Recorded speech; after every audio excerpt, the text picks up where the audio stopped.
John Stender called me out at Rotary today, speaking.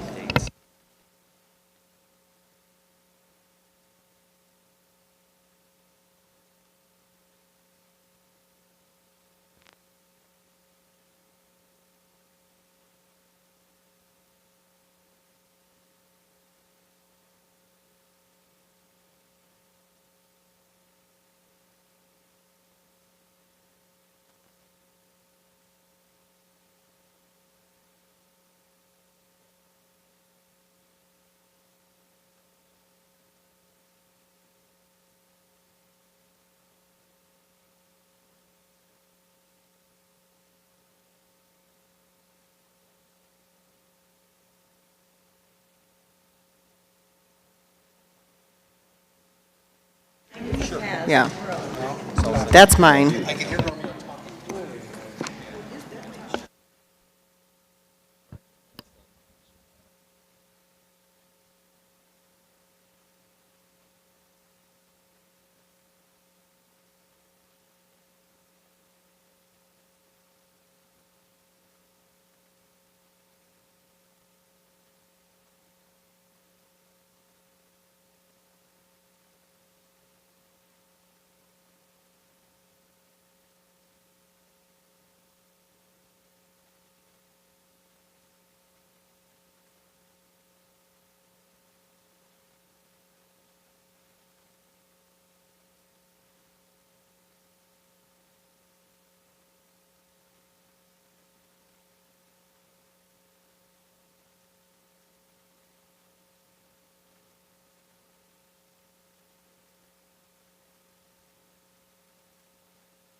Okay, it is 5:30, so we will call the meeting to order and ask everyone to please stand for the pledge. I pledge allegiance to the flag of the United States of America and to the republic for which it stands, one nation, under God, indivisible, with liberty and justice for all. Okay. We've all had some time to review the consent agenda items in front of you. I'll give you another few seconds to get organized and flip through them if you need.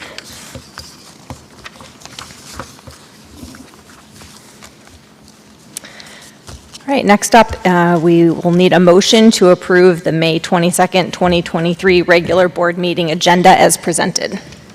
So moved. Support. Any discussion? Okay, hearing none. All in favor, show of hands, please. Okay, next up, we have the Alpena High School Good News presentation, which will include a Wildcat Den tour.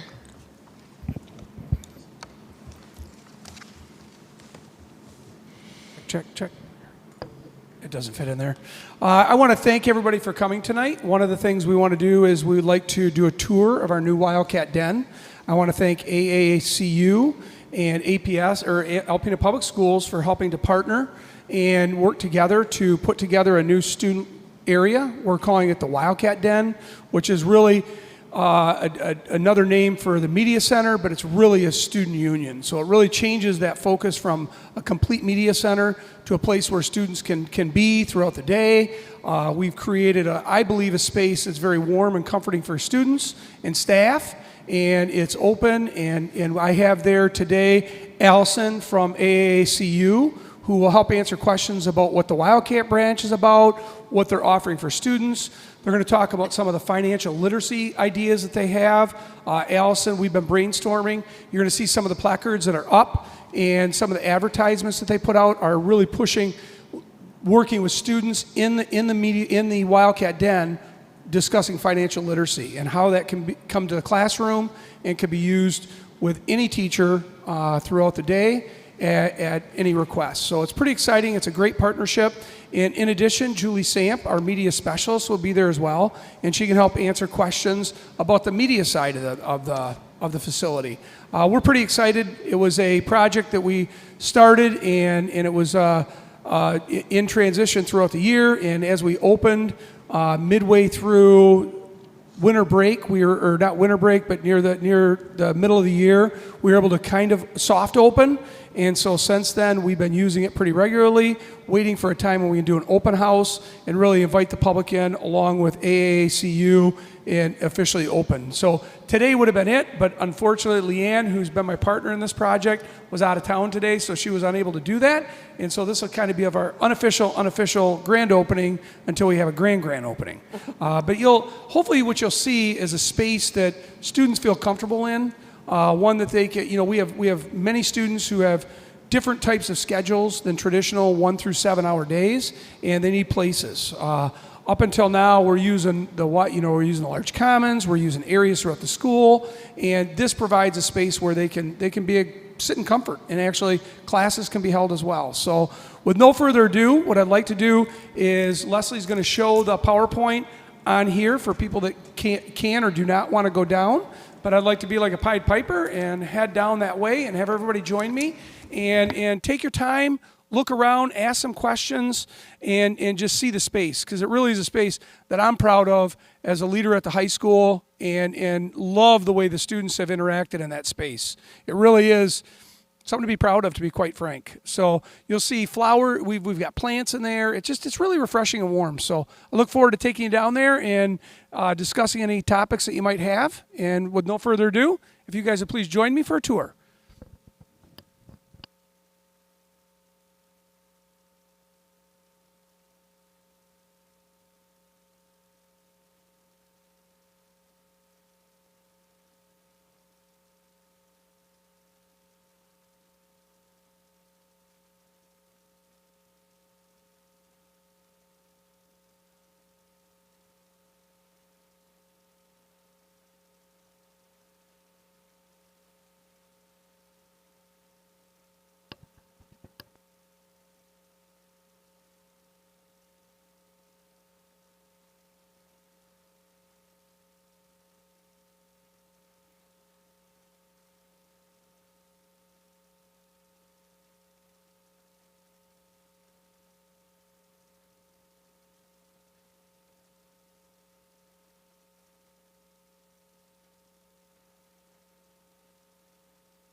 loud one day and we were asked to leave.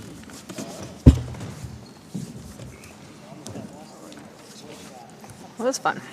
It's not something I was used to. Good.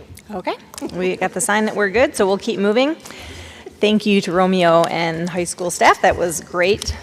What a wonderful addition to the school. Next up, the school safety survey update. All right.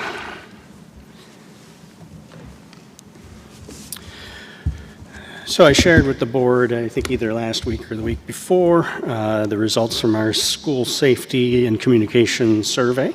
We had that survey open from May 4th to May 15th, and I have Roberto doing my slides for me. So if you could, Roberto, next slide. A little comparison between last year's results and this year's results. So, and you'll notice a little discrepancy. 2022, 930 responses. If you look right below that, you'll see there were 923 responses. So 930 overall responses. Not everyone responded to every question, so that's why some of the totals differ for both years. We didn't make any of these questions required.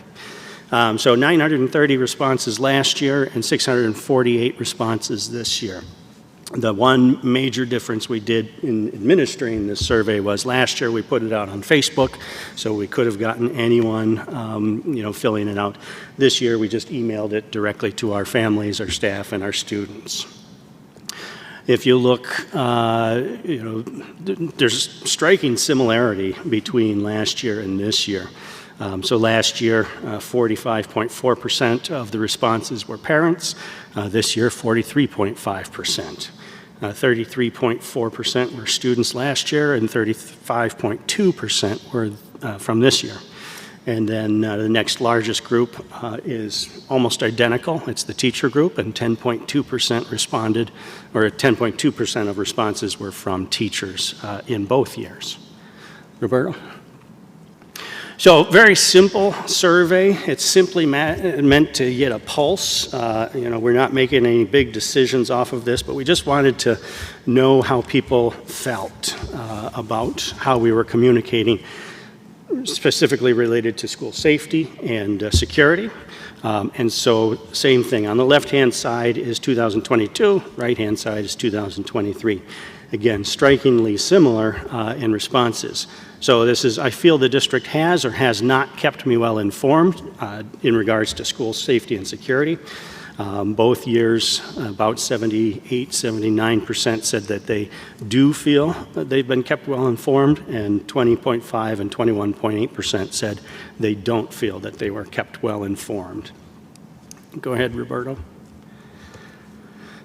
Next question was, I feel that the district has or has not made the right decisions in regards to school safety. On the left, 75.8% feel that we have, and on the right this year, 73.1%.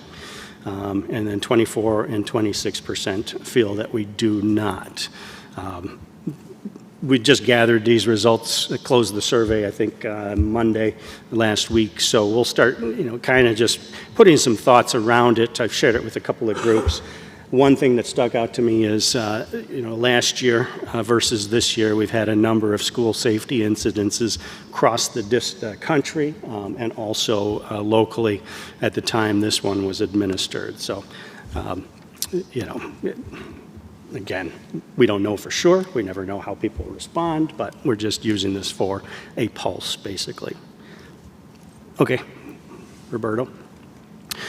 We're always interested in where people get their information from. So we just ask my primary source of information from the school district when there's a school safety issue is.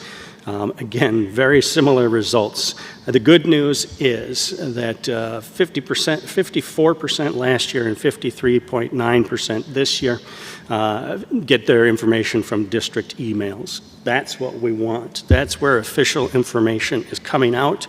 Anywhere else, it's subject to speculation, rumors, false information, and all of that. So emails is our primary form of communication. The next group was same kind of thing, phone calls from the district, the yellow there, 27% last year, 27.8% this year get phone calls. So typically phone calls and emails have the same content. We try to send it all out at one time. That's another good response because that's where we are sending the information out versus people making their own speculations. Facebook was 8.9% last year, and I didn't write down the percentage, but it's slightly less than 8.9%. This concerned me, but then as we were talking with some of the groups, it's possible they're saying our Facebook page versus the comments on Facebook. So it could be not as concerning as we might think. Did have a couple of internal staff members say that word of mouth was their primary form of communication. So I will officially go on record and say, no, that is not official communication. Please go to district emails, go to phone calls, don't rely on word of mouth. But that also could be just they hear it through the building at a staff meeting or something along those lines. So we don't know exactly what they mean by that. But we do know that the official form of communication is district email, district phone calls, our app, and that's where we want people to go. Roberto? Important question. That's what this is all about. I feel that my student is safe at APS. Again, the results are pretty similar there, which is interesting when you had almost 300 less responses this year. So 66.8% agreed, and then green is strongly agreed. So that is, I think 79% agree or strongly agree last year, and about the same percentage agreed or strongly agreed this year. The strongly disagree did go down went up this year from last year. But other than that, the other areas stayed pretty much the same. Roberto? All right, so first off, thank you to all of our law enforcement. Go ahead and switch to the next slide, Roberto. When we talk about communication, everyone needs to understand when we make safety and security decisions, law enforcement is in the room. And I'll just share a story about one of the most recent concerns at the high school. Social media took on its own life and started putting out misinformation. And people started saying, why doesn't the district make decisions with the police? I was literally sitting in a room with 9 police officers at the time that post went out, and those accusations started to gain steam, and they don't involve the police at all. I'm here to tell you, we don't make any decisions around safety and school security and safety without the police right there with us. They are amazing partners dedicated to keeping our students, staff, and community safe. So everyone needs to understand, they're right there with us. When we talk about communication, and you'll see in the results, we had open-ended question at the end of this survey, and it's just amazing that while one person will say, you need more detail in your communications, the next person will say, stop providing so much detail, it concerns me or it makes me anxious. We need more guns in the school. We need less guns in the school. We need more police in the school. We need less police in the school. There's a wide array of responses there. But as far as when and how we communicate, again, one thing law enforcement is very clear on. They want us to be very cautious about putting information out, because if we put information out and it causes panic and parents and family members and community members rush to the very area that is in concern, that creates a problem for them. They need to control that environment, and so they will oftentimes, they take a conservative approach to communicating information, but what they don't want is, if there is an actual active emergency going on, they don't want parents coming to the building and trying to gain access and, jam the parking lots, the roads, these kind of things. So there is we always are conscientious of that when we put information out. Again, we communicate officially through email, the APS app, and robocall. As far as getting the right level of detail, if we create too much detail, many people in the survey said that creates anxiety because we're giving away a lot of information and they're concerned about it.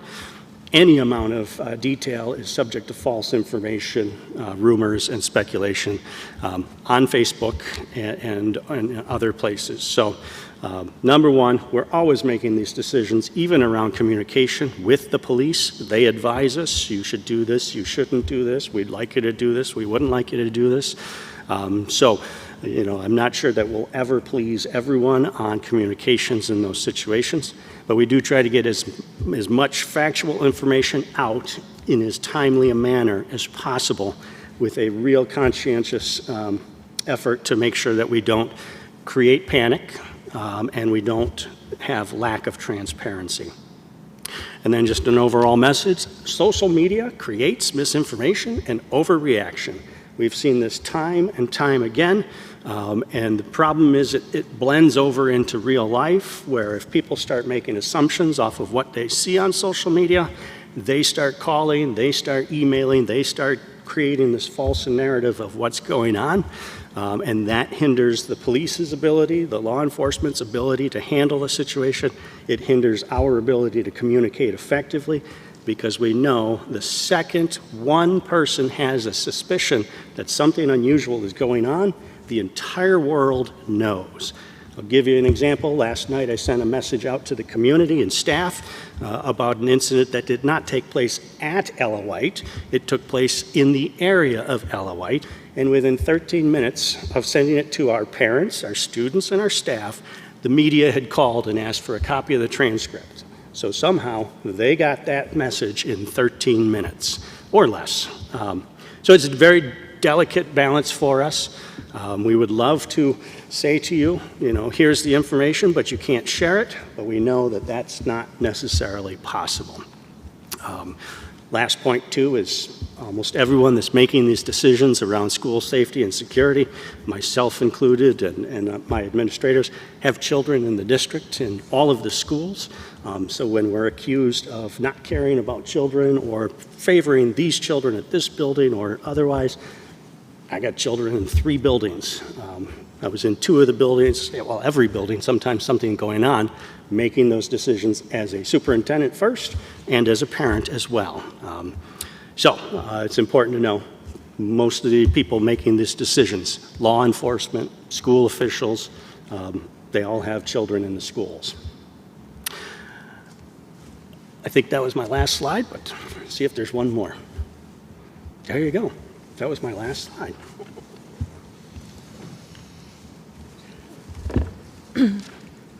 Anyone have any questions or comments about that? I'm trying to think if maybe somebody knows off the top of his or her head. We're allowed to have deliberations about school safety in closed session, I think. Does anybody know if that's right? In order not to divulge important facets of the security plan. And I'm just wondering, when is the last time the board had a meeting on that subject in closed session to discuss particulars? Yeah. Does anybody know? In closed session, not since I've been here. I don't know if that was a practice. We do an annual review of the emergency plan with administrators and all emergency and law enforcement personnel. Mm-hmm. But as far as the board meeting to go through that, I think it was probably when the law was rolled out in 2017 that the boards had to do that process. Okay. Well, I was just kind of curious. I would think it would be very interesting for the board to get a more detailed briefing at some point on some of these and, maybe look at some specifics. Yep. All right, thanks. Anything else? Okay, hearing nothing else, we'll move on to the first opportunity for citizens and delegations to address the board. Come on up, you have the microphone in the front and the 3-minute timer. While we're waiting for anyone to come up, we do have a letter that was presented to the secretary. So, Mrs. Reynolds, you can read that, and then anyone else can come up after that. Okay, thank you. I'm writing in support of Mrs. Jasmine. This teacher isn't only a teacher, she's a devout leader of the Girl Scouts Club, which is currently at its cap, and she leads our young girls in a safe environment where they can be comfortable in their own skin. Mrs. Jasmine is the only Ella White non-tenure teacher who has taken on a club of this capacity. Mrs. Jasmine is a devoted Science Olympiad leader. If you were able to attend the Elementary Science Olympiad competition this year, like many of you attend and support sporting events, you would know that our Ella White Eagles soared under the direction and leadership of Mrs. Jasmine. Let's remember that Mrs. Jasmine is only in her first full year of teaching. She's trying to manage a classroom half full of behaviors while becoming familiar with new curriculum. Rather than targeting her and finding reasons to push her out, why aren't we supporting her and helping her grow as an educator? Taking 3 months to coach inexperience isn't enough. Give her time, give her opportunity. Let's talk about classroom safety. My second grader had a student throw a trash can at another student last week and was sent back to class. My youngest had a child point his hand as a gun at the teacher during carpet time and pretend to shoot, and he was sent back to class. We have a classroom situation where a perpetrator is being put back into class with his victim.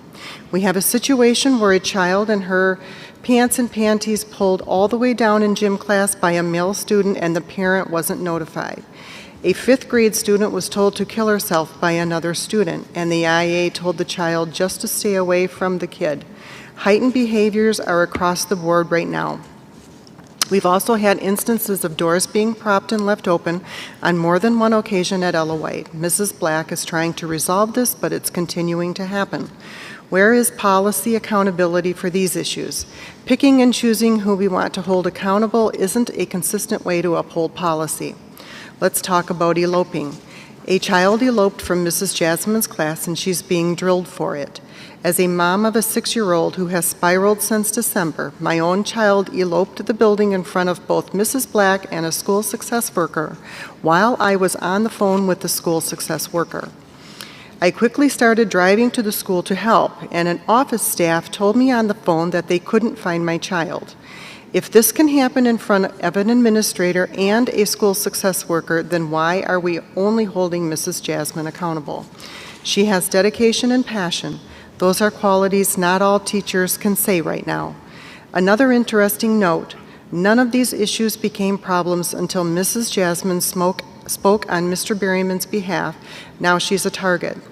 At a winter board meeting, we were told that retaliation won't happen and it's against policy. It is happening, and it's not just happening at Ella White. I'll gladly explain further if you are not aware. Kids, teachers, and families deserve better. You are a voice for the community. Show our teachers that we are on their side and we want them to be successful, especially our new teachers, Holly Berryman. Thank you.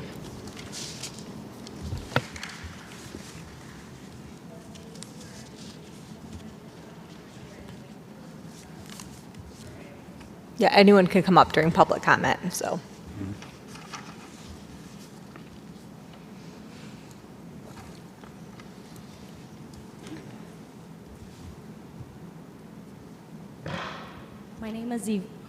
My name is Yvonne Jasmine. I am a Girl Scout leader of 2 troops at Ella White. I am the Science Olympiad coach. I'm a mother of 4 daughters. 3 are adult age, 1 that is at the junior high. And my daughter is a Girl Scout along with a hockey player and a 2nd grade teacher, where I did start my teaching in January 27, 2022. This year was my first full year that I've been trying to learn the curriculum, learning the students. I have approximately 13, or started out with 13 behaviors in my classroom. 2 of those were sensory issued students, where if the class gets too loud or too quiet, the students will act out, such as climbing on tables, on the furniture, running around the classroom. Behaviors such as emotional child that If he doesn't agree with the other students, he will yell at the top of his lungs or very loudly at the rest of the students, telling them that he is correct and trying to get them to agree with him. I also have about 6 ADHD students in my classroom at various stages of that. Students that possibly are on the spectrum. So there is a lot of, if you work with one student one way, you have to work with them, other students, a different way. And trying to find that right mix is a little bit of a challenge. Normally, or no, I don't even know. Behaviors in, I know I'm down to 1 minute. I know that I wouldn't expect one classroom to have so many behaviors in just one classroom. I was given a second adult to help me in the classroom. Yes, they do help out when they're there, but it is not all the time. It is not consistent. I am told that I need to be consistent with my teaching and what I am doing, and I want to say right now, I feel like a workaholic because I work 6 days a week. Sometimes that time is spent on other things, which I try to do my Girl Scouts and anything else outside of the classroom on my own time. Anything after 4 p.m. should be my time that I am giving freely to this community. I know that there's more things I wanted to talk about, but that is the main bulk of it. Just trying to learn what I'm supposed to be teaching, and then dealing with the behaviors, which I will always have behaviors. I understand that. My mind's now blank. I'm sorry. Thank you for your time. And whatever you decide, you decide. Thank you. Anyone else?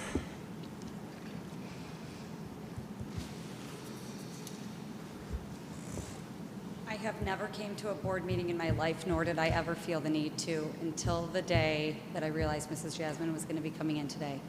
I respect all of you, and I also am in a respectable position in Alpena where I understand that boards are a hard role to have and that you guys have to make difficult decisions, and sometimes you're put in the limelight, and you know it's an uncomfortable spot.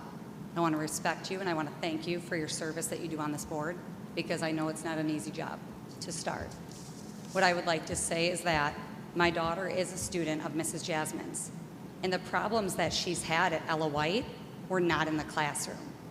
I have brought the issues that my student has had in this school to the attention of Mr. Behrman, Mrs. Black, Megan Gauthier, and although they seemed very receptive, what I've seen as a result isn't matching the amount of attentiveness that they've given to the matters.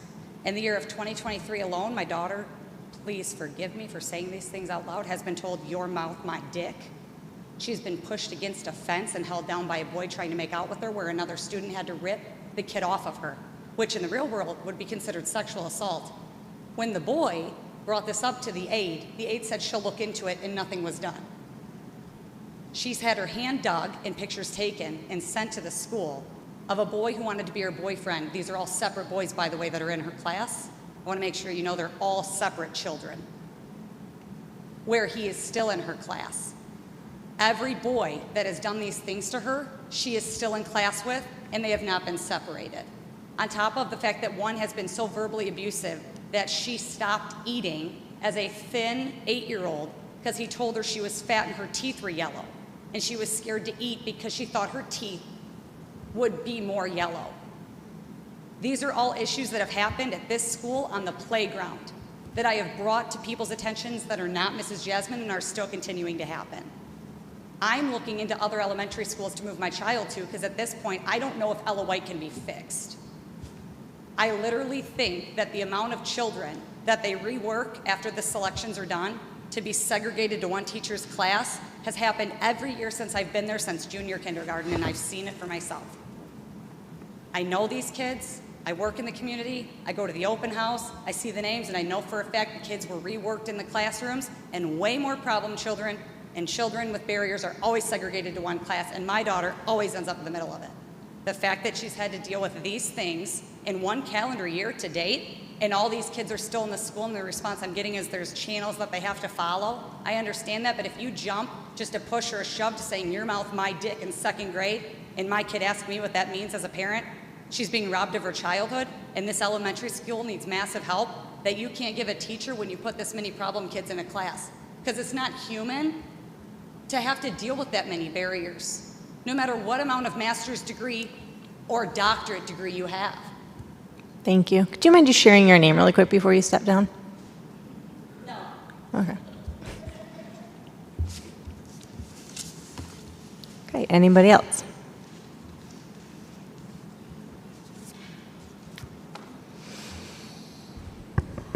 Yes, my name is Michael Weckworth, and I'm just speaking with experience of working with Yvonne.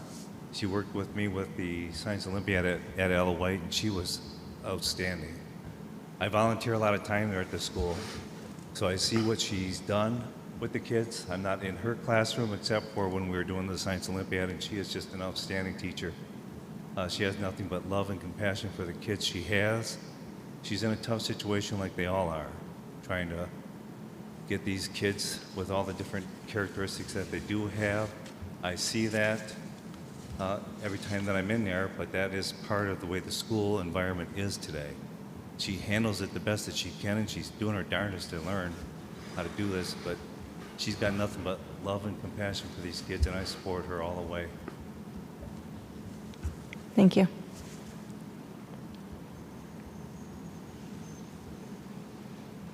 Anyone else? Okay, seeing no one else coming forward, we'll move on to the action items.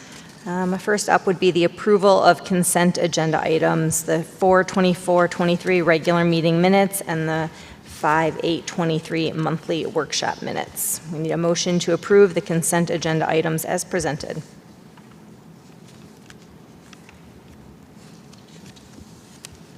So moved. Support. Okay, any discussion on these? Okay, hearing none, all in favor, show of hands, please. All right, new business, first day of school, August 28th, 2023. We will need a motion to establish Monday, August 28th, 2023 as the first day for students for the 2023-2024 school year. I'll offer that motion. Support. Any discussion? Has the entire calendar been bargained with for finished yet, or not quite there? Not yet. The Okay. board has the authority to set that first day, Okay. and then we work with the teacher union to determine the rest of the calendar. Okay. And we're in that process. All right, thank you. Okay, we have a motion on the floor. Go ahead. Sort of a question. So do we bargain with the union regarding the timing of in-service days and that sort of thing? Half days. Half days and such? Yes, yeah. Okay.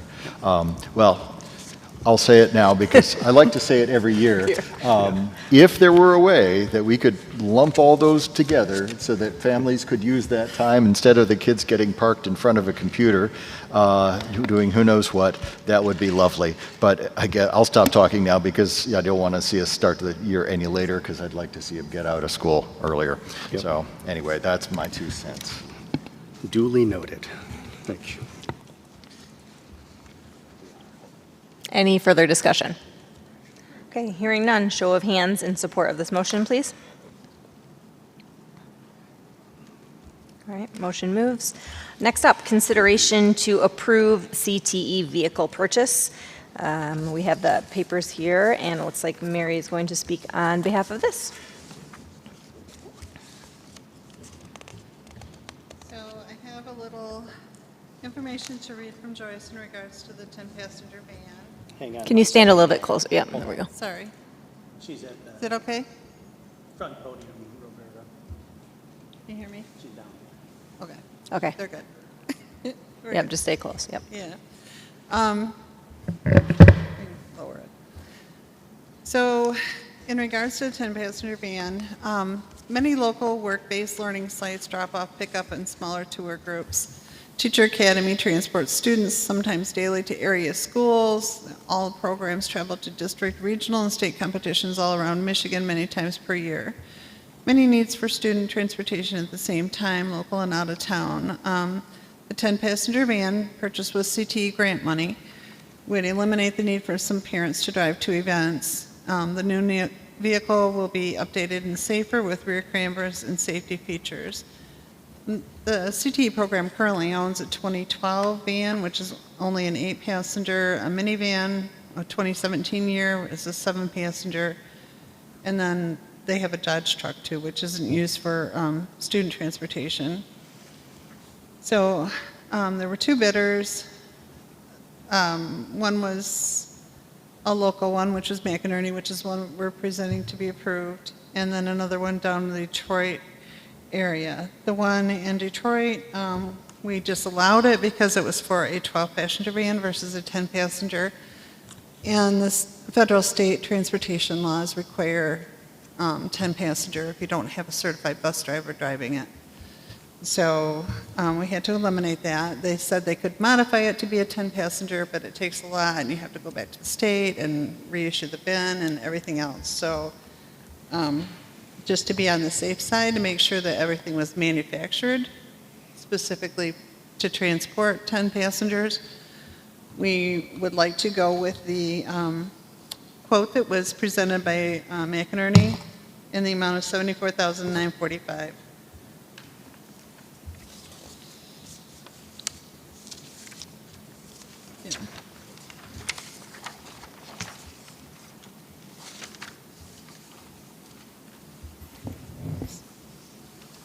So this is all within the CT grants, so the grant will fully pay for the purchase. Do you know, Mary, what will happen to the older vehicles that are?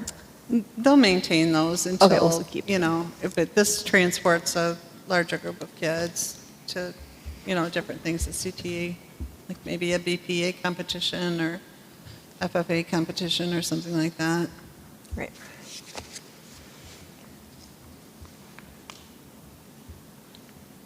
Any other questions for Mary? If not, we would need a motion to approve the purchase of a 10-passenger van from McNerney Chrysler Dodge Jeep Ram in the amount of $74,945. So moved. Support. Any questions, comments? Okay, hearing none, let's do a roll call on this one, please. Member Fritz? Support. Member Lawson? Aye. Member Parr? Aye.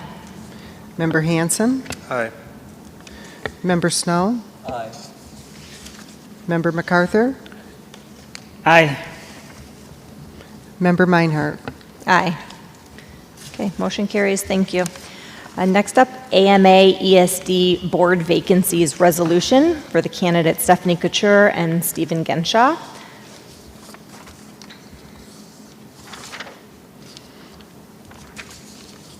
Are you speaking on this a little bit, or? Sure.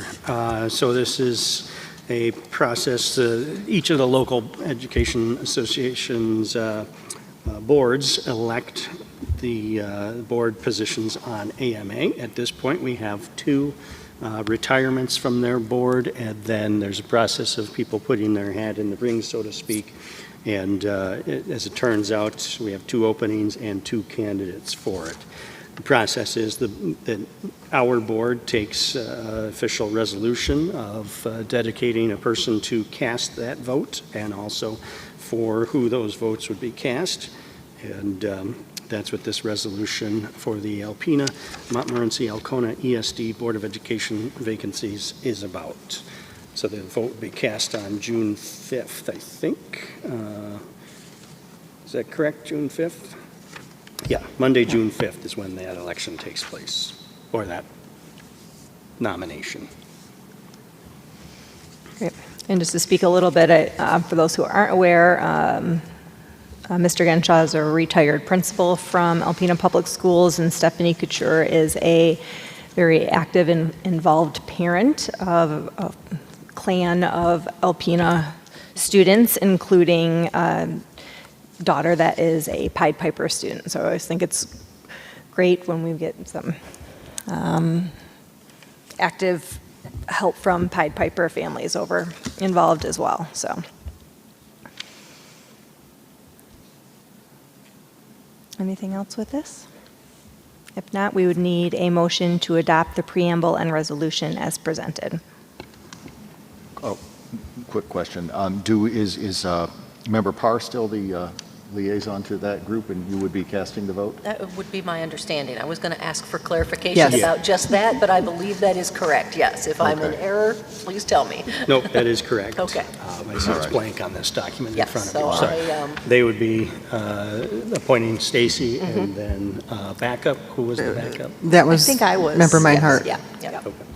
Okay, great. Well, then I will move to adopt the preamble and resolution as presented with that clarification. Support. Thank you. All right, let's do any other further discussion before we vote on this?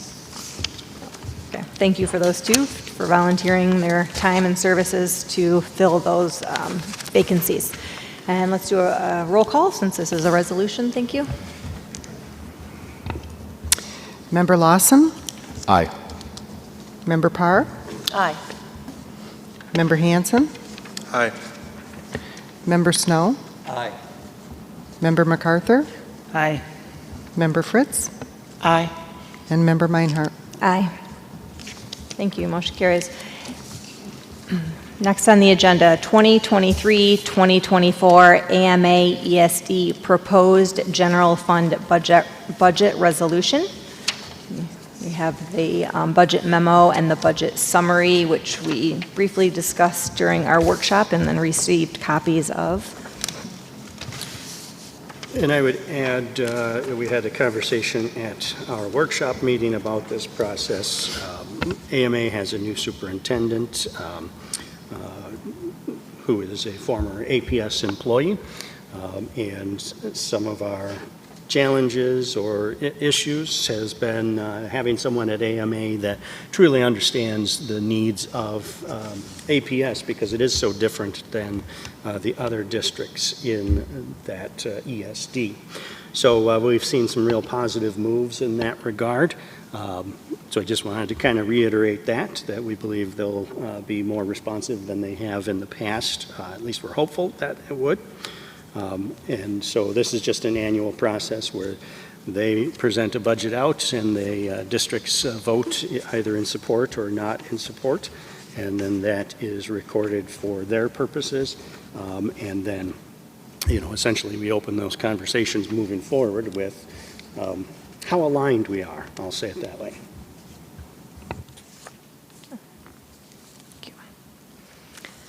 We will need a motion to adopt the preamble and resolution as presented.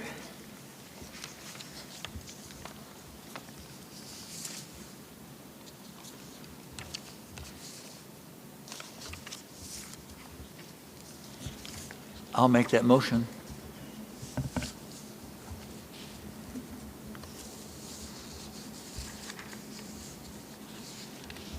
Support. Okay, we have a motion and support. Any discussion? I found that I was not very impressed with the budget that was presented to us. Very vague and lots of room there that if we're approving it, I would feel more comfortable with some finer numbers.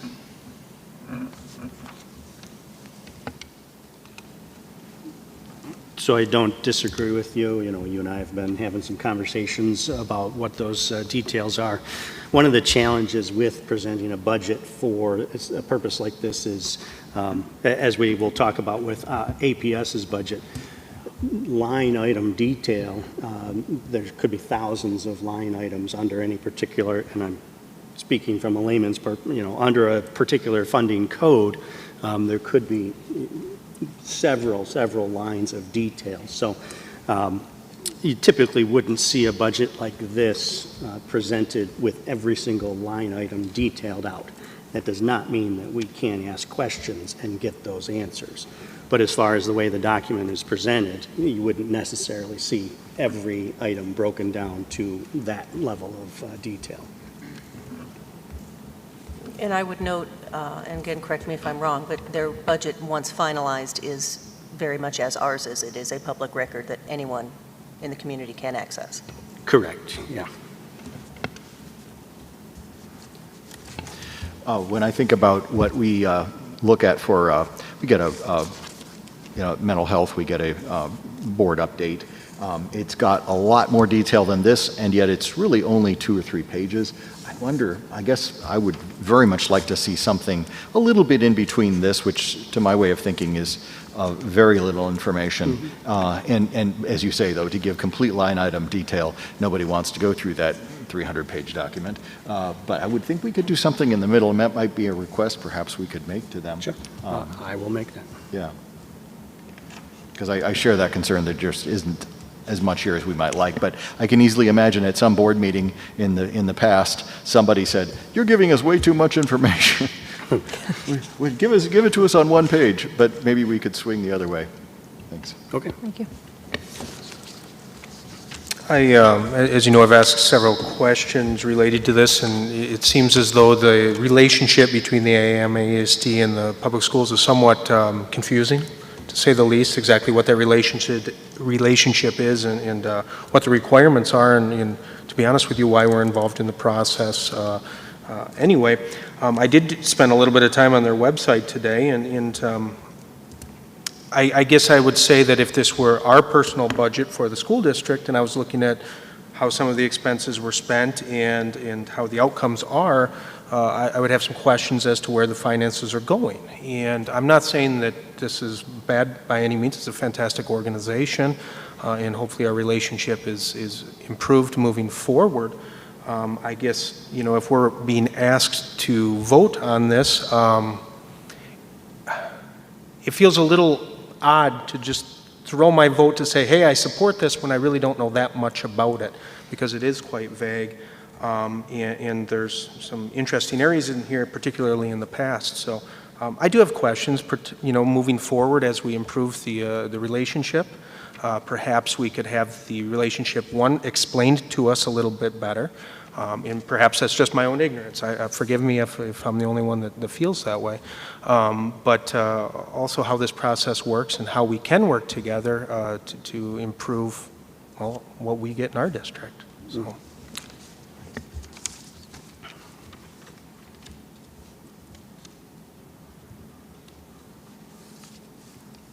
Okay, any further discussion while we have a motion on the floor? I just wanted to double check. I imagine that the CTE and early college grant budget is zeroed out because the grant came to an end? No, the money goes right to Alpena Public Schools. Oh, I see. Oh, so it was just a change in where the money, how it doesn't pass through them anymore. I don't know, is that a technical term that it passes through, but we're the holders of the funds for the whole region, because we provide the services to Atlanta, Hillman, Alcona. Can you come up here just so they can hear us on? I'm just curious to whether that's an accounting change or a change in how business is actually being done or what. So AMA in the past had never received any of our CTE money, but a couple of the grants, I want to say 61A1, this is just off the top of my head, there's a lot of them, has to go through AMA now instead of going directly to the consortium, which we're the consortium.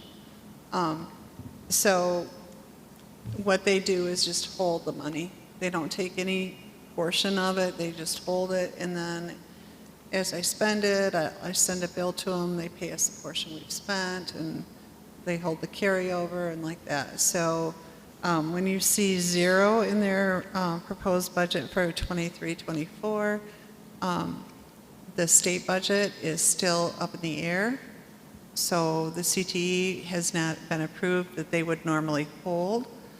So it's not included in their budget this time, but it's just flow-through money for them, from their view. We have to account for all the money. It just has to flow through them because of the way that the legislation was written. So that's just zero because we don't know what it'll be yet? Right. We don't know if it's going to get approved. The ones that are flow-through for them, that they have to hold for us, we don't know at this point because they have not had the consensus to get the state budget together, and that's not expected until mid-June. Okay. Thanks for that clarification. Okay. And so other ESDs, ISDs actually hold the money, provide some programming through CTE, or it's structured differently than AMA, correct? Right. Well, most, like, for instance, Genesee County ISD, they run a huge CT program for all the surrounding schools, and the schools bus their children to the ISD property for the CTE programs. Bay Aranac ISD, they do the same thing. They run a centralized program. All the schools in the area send their children to that CTE program. We run our own because the AMA either way back when didn't want to take on the challenge, or it was just something that we could handle better internally. So when ISD runs a CTE program, they can levy a millage for it. When a school district runs a CT program, they cannot levy a millage for it. So that's why sometimes you'll see in the state legislation for CPIDs, which we're a CPID, the consortium of the school districts, we run it, for CPIDs that are not able to levy a millage. So that would be only LEAs that are able to get that portion of the state budget. And I probably just confused everybody with that. Yeah. Is it getting cloudier? No, it's not helping much at all, to be honest with you. But there's a lot to it. yeah, no, that's I think that's why I'm having a little bit of hesitancy with giving a vote for it. Certainly nothing against the organization. It's just the process is a little murky to me. And even we're being asked to vote on a budget where we don't yet know the numbers. I wouldn't allow that in my house, so that's a little concerning to me. I'm not against these programs. You have to view a budget as an educated guess, okay? So we'll talk later about our budget process a little bit more. I sent you the slideshow that I put together a couple years and presented to the board. Budgets are always presented at a function level. So you have a group of functions that fall under basic education. So in our account 1022 manual, you have elementary, middle school, high school, summer school that are all considered basic education. And those numbers are all grouped together because that's the way the state set up the guidelines. So that's the way the budget is presented. Those are all presented together as basic instruction. Then you have added needs, which is your CTE programs, your adult education, special education, those are all added needs. And those are all presented together. So when you're looking at those in our budget, for the added needs, you're seeing not only Joyce's CTE stuff for all of our grants, but you're also seeing the special ed side of our educational process. So the way they're presenting it is the way the state says to present it. If you look at other school districts across the state, you'll see most of them follow the exact same pattern. You'll have your audited numbers from the prior year, your original approved budget, things like that. But that's why it's broken down the way that it is because that's the way it's presented in the 1022 manual, and that's what the state expects to see.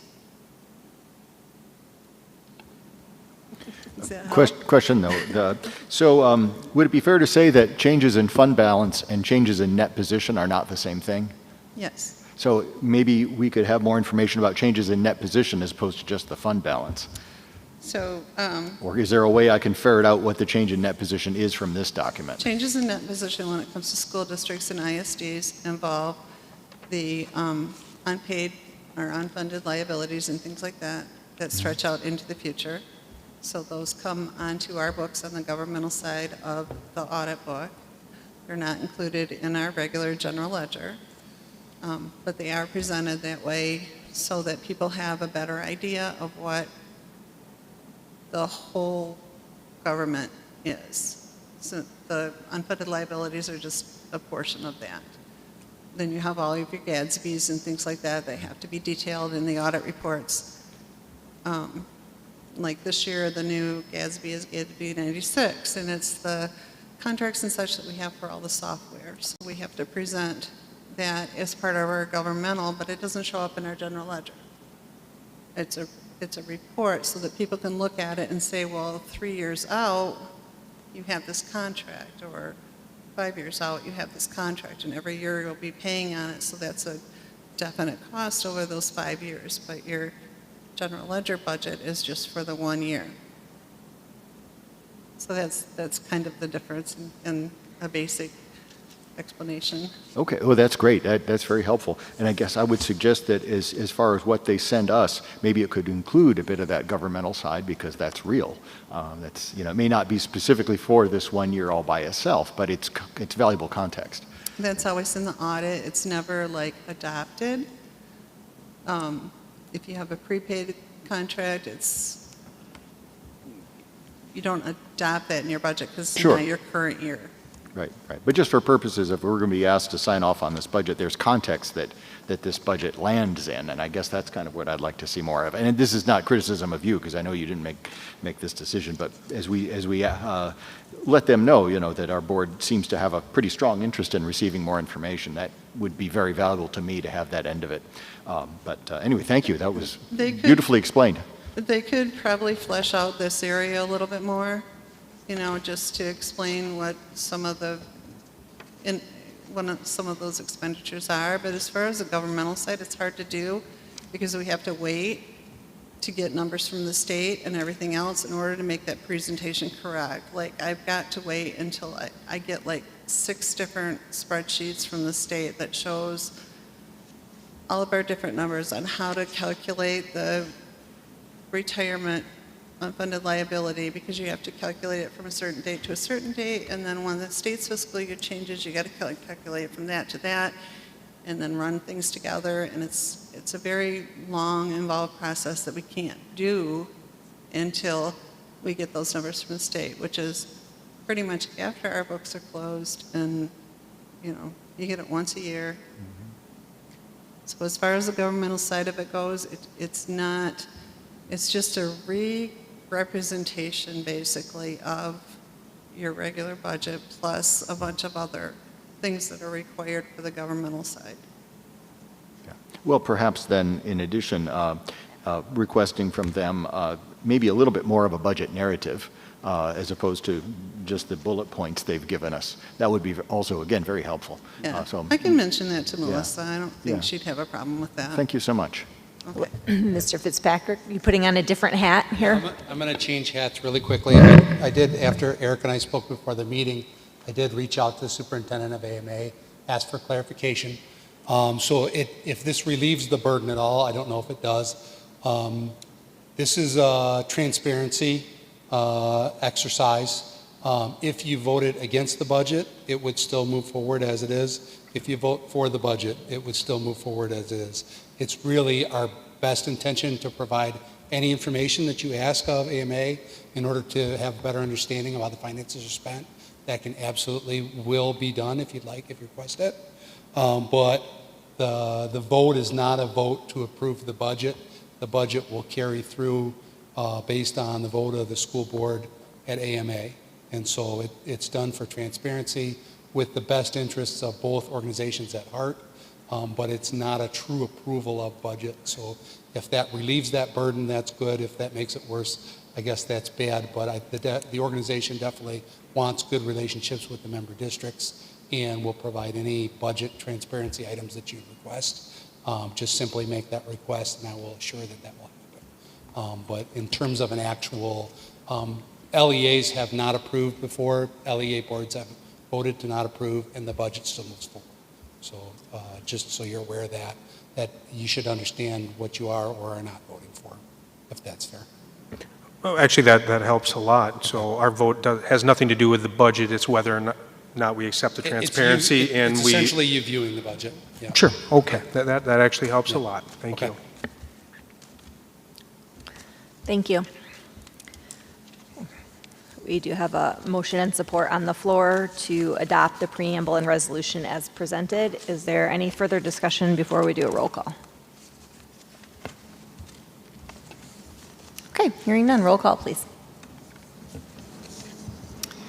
Member Parr? Aye.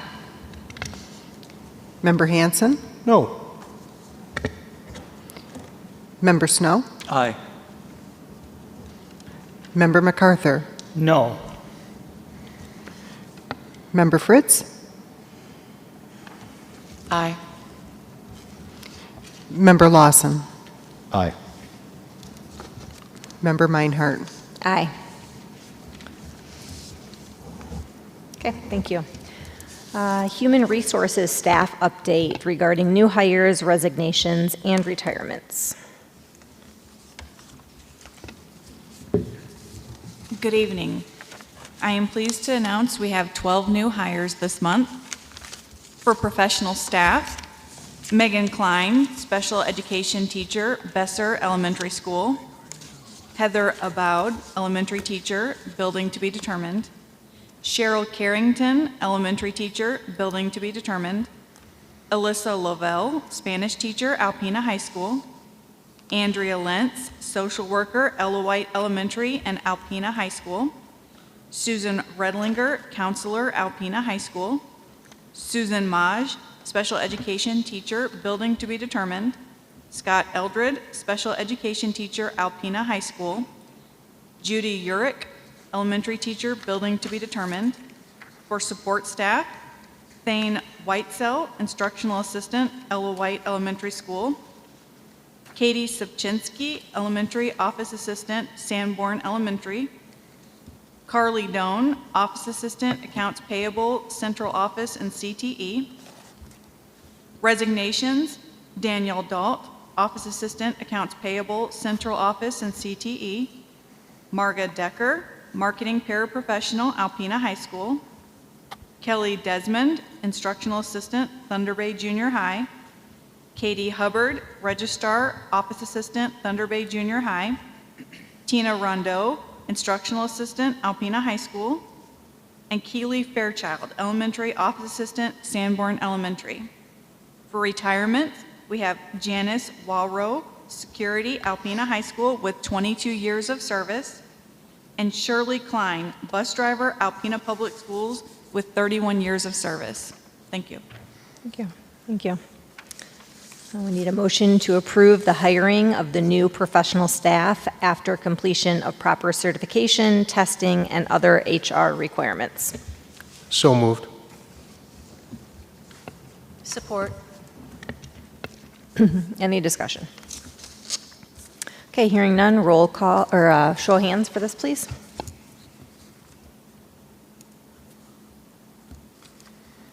Thank you. Next up, we have the Retirees Recognition and Appreciation Resolution.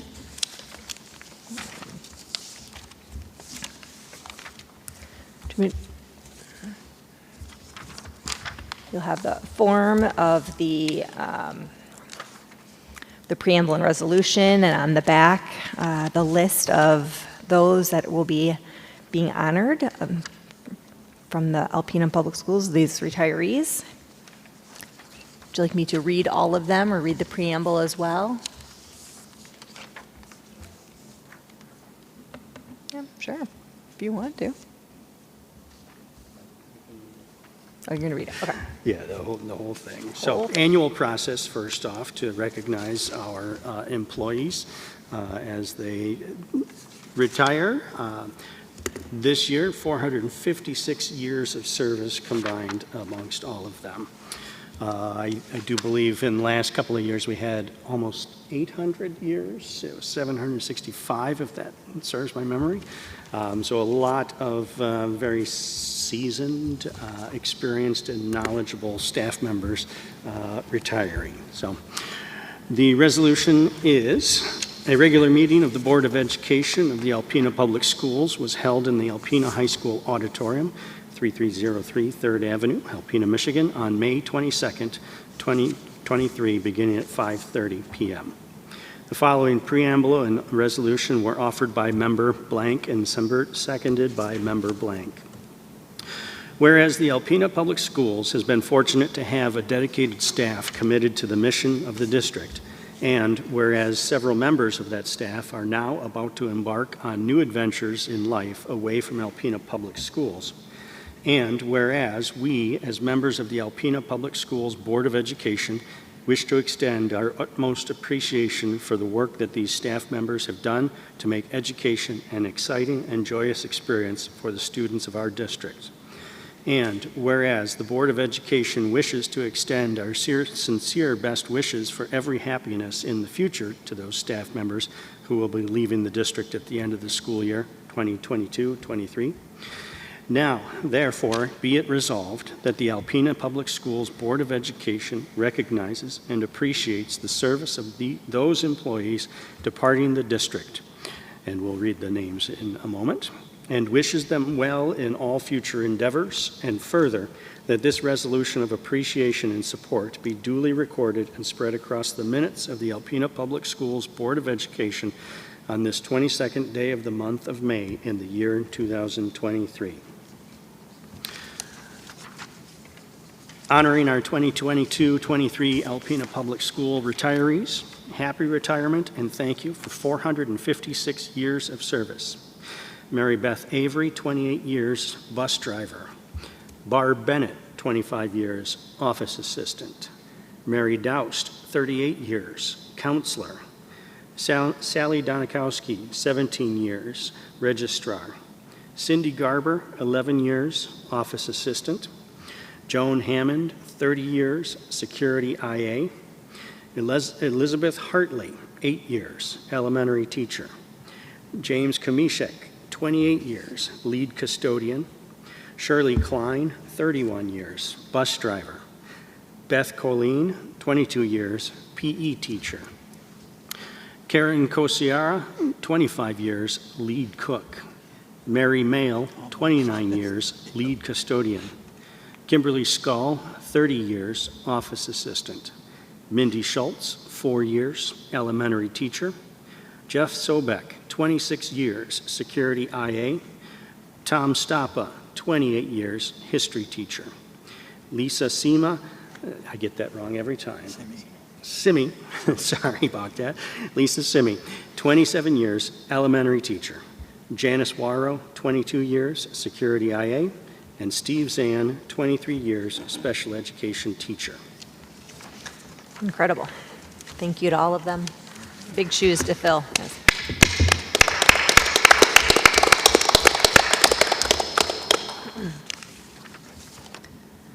Okay, well, hearing all that, we need a motion to adopt the preamble and resolution as presented and read. I move to adopt the preamble and resolution as presented. Support. Okay. Any further discussion? Hearing none. Roll call, please. Member Hanson?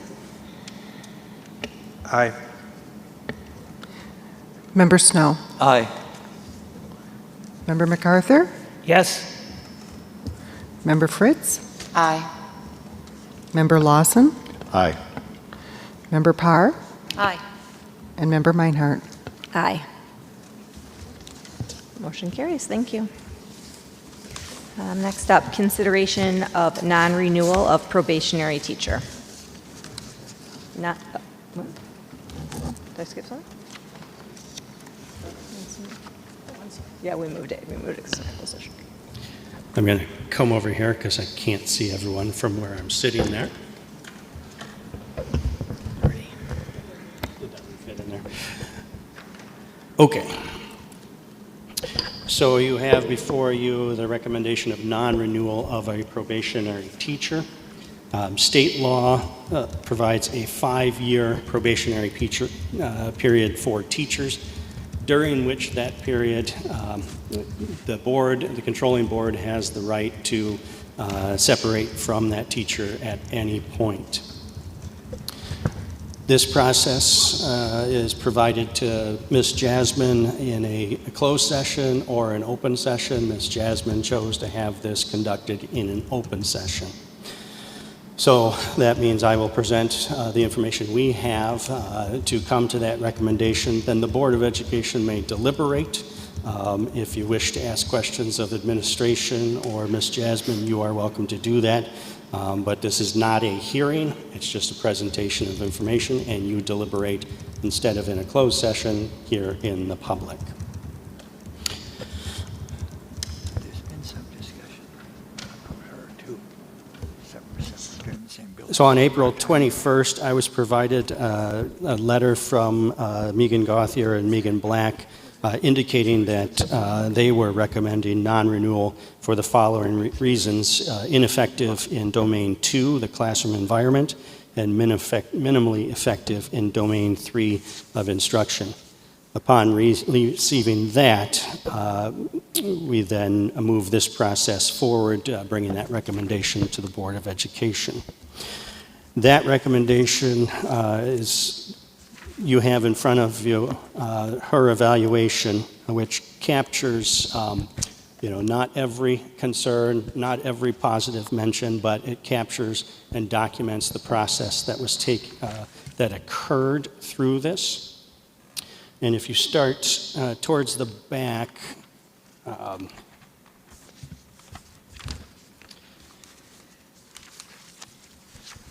there is an additional comments section on the second to last page at the bottom. It's about 2/3 of the way down. It's got a red line through it. It says additional comments optional. Does everyone see that? So it just details part of this process. In March, we met with Ms. Jasmine for her mid-year evaluation. At that time, we discussed in November 22nd, Central Office Administration became concerned that the classroom environment in Yvonne's classroom was chaotic and also a safety concern. Intensive coaching was provided in January to support Yvonne in helping establish a safe and productive classroom environment, and the students responded positively to that structure. Once that support faded out, Yvonne was not able to maintain the structure that was put in place. As an announced observation was conducted on March 3rd, if it were rated using the rubric, it would have been considered ineffective for the observation. Support's been put in place to help establish a safer environment and help Yvonne regain control of her classroom. This includes splitting the class at different times throughout the day.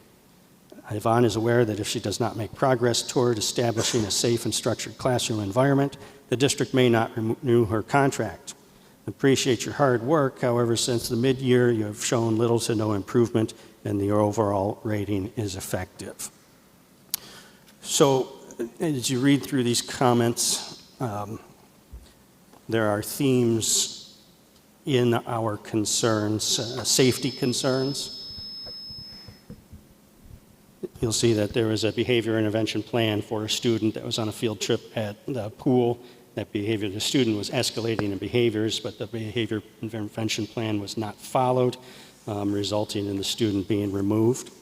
You'll see references to the teacher not being aware that students are wandering around the classroom, they're inattentive, or they've left the room. That's a safety concern. And then that disrespectful behaviors amongst the students necessarily have led to physical altercations, diminishing the safety of the classroom. The students reported that although she was working to highlight the positives, that they have a negative perception of her relationship with them. They report saying she doesn't like me. And it's particularly true of those students that she refers to as high flyers, those 13 behavior students that were mentioned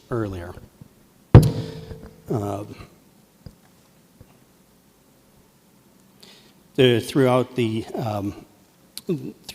rubric here, you'll see many mentions of lack of engagement from students, where they become unengaged in the lesson and then find ways to disrupt the classroom, move about. In one case, someone who was paying attention or at least behaving tripped a student because they were not involved in the lessons, engaged in the lessons.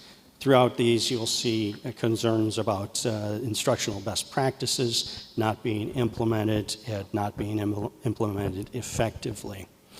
So this document here it captures observations as well as other interactions between the administrative staff and Ms. Jasmine.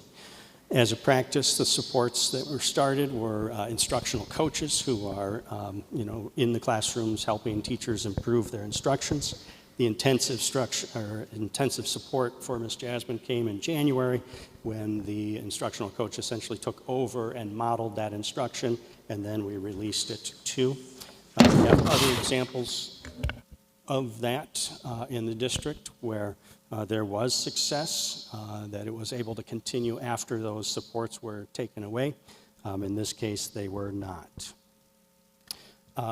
So I would ask at this point if you have any questions, if we want to go into any other details, we can. How many students does she have? And is it second grade or? It is second grade, and student number? 26. So fully half of her students are behavioral? No. Essentially what is documented here is that it's maybe 2 or 3 students that are, and because of the lack of management, they then cause the others to act out, whereas if the classroom management was stronger, that wouldn't necessarily be the case.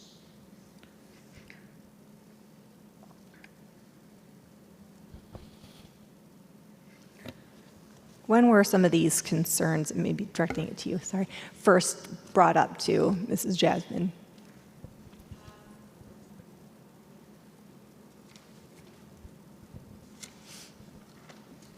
In November, when Stacy Moores and I were in the building on a daily basis due to our transition in administration, in the situation we were dealing with Mr. Berriman, we recognized immediately that the safety concerns in the classroom were of great concern, and we were responding to student calls as throughout the day.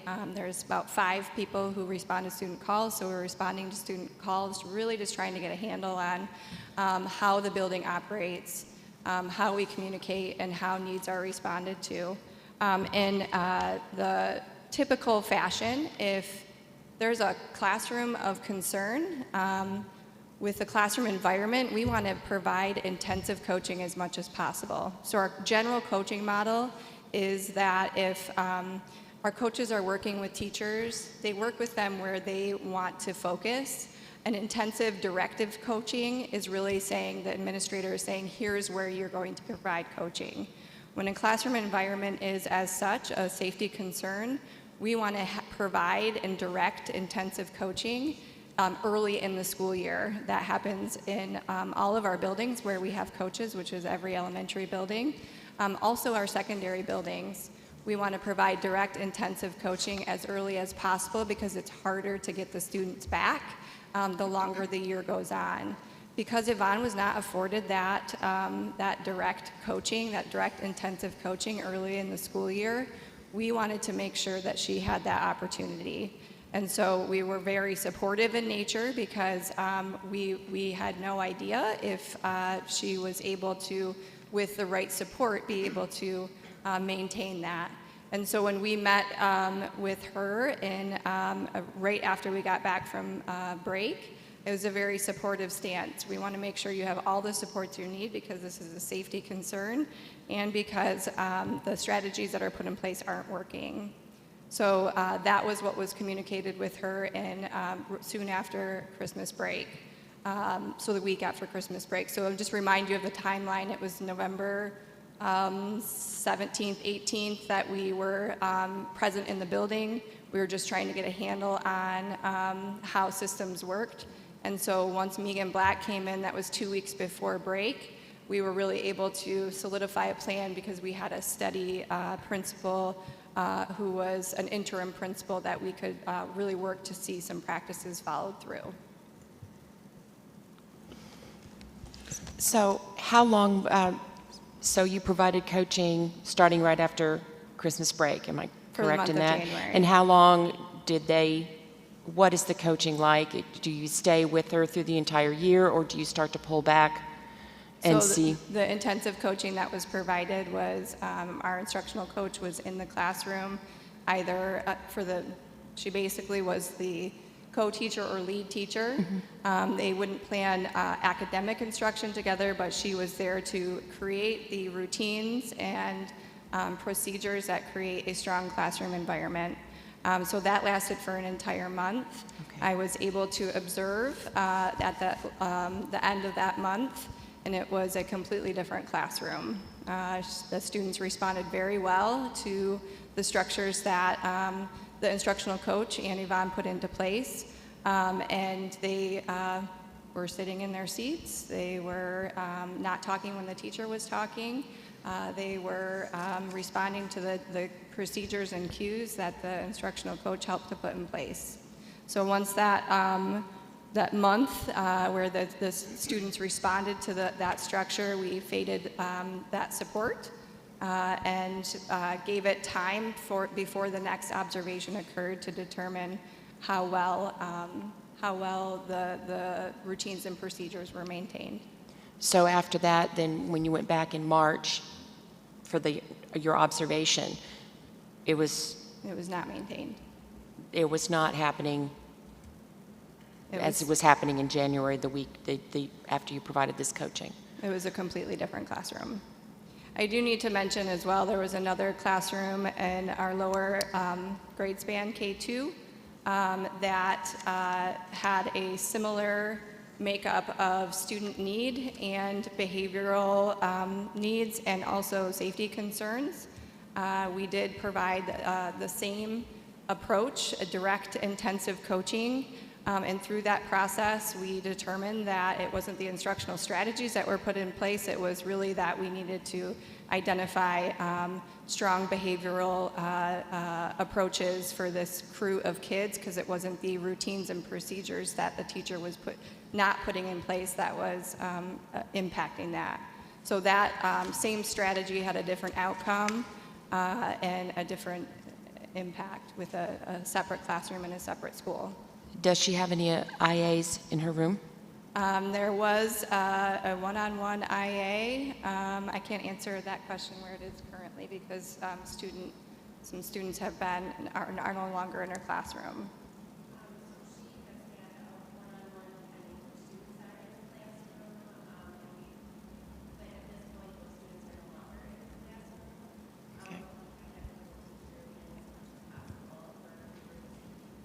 So we have a permanent floating sub, and that permanent floating sub is scheduled to be supporting her classroom at certain times throughout the day. The idea was to split, but I think that they, just to be able to, reduce the number of kids that each of them are working with, but I think that they were just working together. And that inconsistency that was mentioned, that was communicated to Yvonne, because she is a permanent floating sub. We are in dire need of subs, and sometimes we can't cover everything. And so there are days that that particular teacher, permanent floating sub, would not be available, but we'd still be working to support the needs. Thank you. I had another question. There's quite a lot of detail in this report. We heard earlier about some of, I guess, what you would call extenuating circumstances, which I can appreciate. But my question is, with all of this detail here, did Mrs. Jasmine at any point dispute the facts, material points, or observations contained in the report? We just had this meeting, the meeting with her and a union rep on Friday, and she did not dispute any items that we went through, and Mrs. Black read through the entire evaluation. And she did not dispute She any did of the not material dispute. points? Okay, thank you.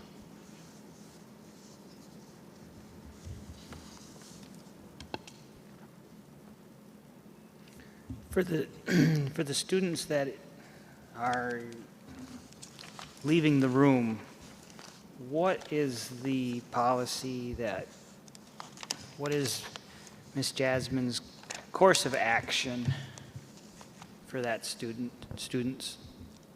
So are you asking that if a student leaves the room, what should a teacher do or Mrs. Jasmine do when that happens? Correct. There is a walkie protocol that has been put into place, and there are 5 individuals who can respond to teacher calls when there's a student need. And so any teacher where that happens would call for support and let those who can respond know while he or she continues to work with the classroom. So if I'm a second grade student and I'm bored and I want to leave, and I leave, what happens to me? Well, it really depends on the situation.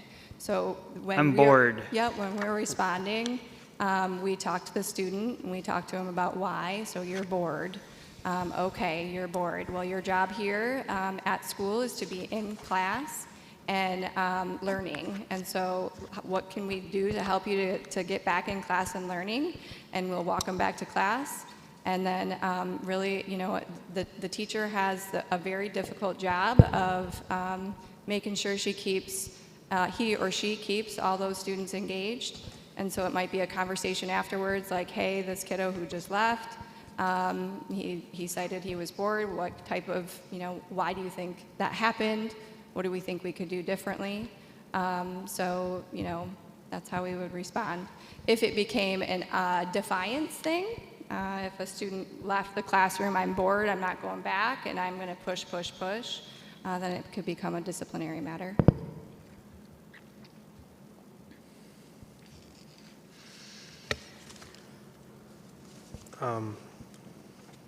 So shortcomings were identified in November of last year, correct? Thereabouts, November, December. And those were brought up, and she was well aware of these issues at that time? So we could not identify whether or not she wasn't provided the right support, but the safety concern and the concern around the classroom environment was of course shared. And that, as far as what you are reading in the evaluation, it was not directed towards Yvonne's performance at that point because we were just getting in there in the building. And so it really was, we've got to make sure that because it's such a safety concern, we give her as much support as possible, and that's what happened in January. So in January, she was aware that In January, there was felt that there were shortcomings on her part, is that correct? So in January, the conversation, in January, the conversation was, we have a concern around the classroom environment and in your room. We also have a great deal of safety concerns. We want to make sure in every other building that we work with, if there's this level of concern, coaching should have been directed at the end of September, early October, because that's the time frame where you have your kids. The longer it goes, the harder it is to return. So what was communicated to her was, we want to give you the support that you need to write this classroom and to get the classroom environment a safe and healthy place to learn. And so what that will look like is you will have a coach with you 5 days a week in your classroom. She might be saying, here's what we're going to do in some cases. She might be working with you in other cases. And then she might be observing you to see how you operate in order to provide feedback. So it was a very clear explanation of what coaching looked like in this model. And that's what was communicated with her in January. So then we also talked about fading supports. The goal is that, A, to see how the kids will respond and if the classroom environment will improve, and B, this type of support isn't something that we can provide for a length of time, and so we will fade those supports. And that was like in March, you said? And it was a month that she received direct coaching. And so then the length of time, so it was like the end of January, early February. So we gave it a length of time before her first announced observation. So for a probationary teacher, is that a standard amount of time for assistance and reevaluation? Meaning like if one teacher, would it be a month, or another teacher, is it 6 months, or is that about standard? That is not standard.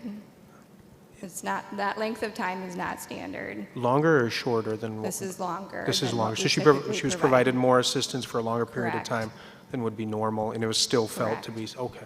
Thank you very much. Yeah.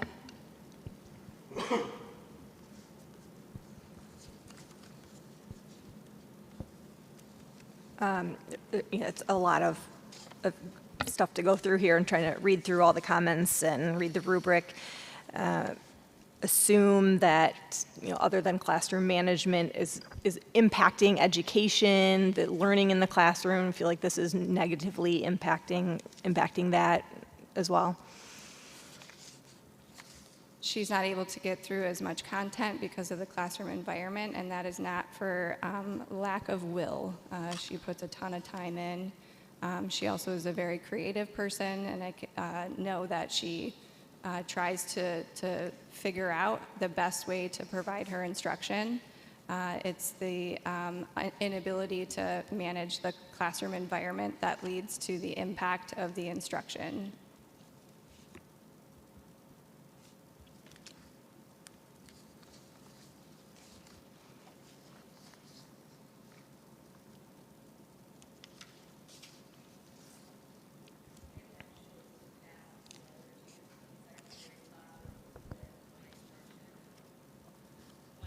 Oh, with your scope and sequence?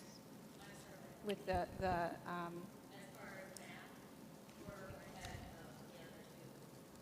okay, I see. And that is also noted in the observation that from a curriculum lessons, where in the curriculum are you? Yes. However, the data coming back, you see on on the last page, they may be going through it, but there's no evidence right now that they're improving academically.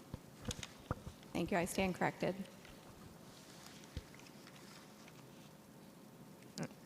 Is that in regards to the spring assessments?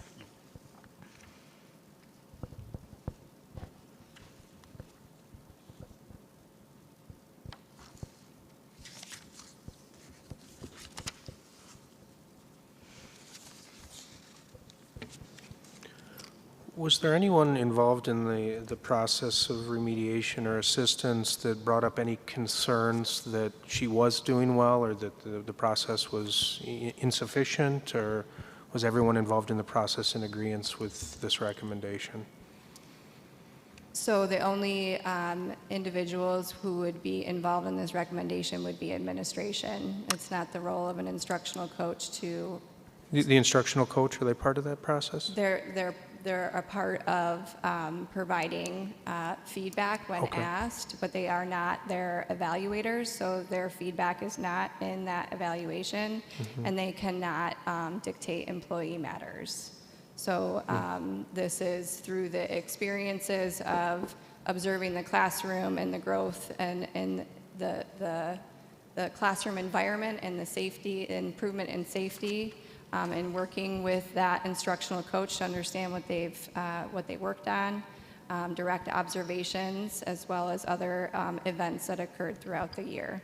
But this employee matters can only come from administration.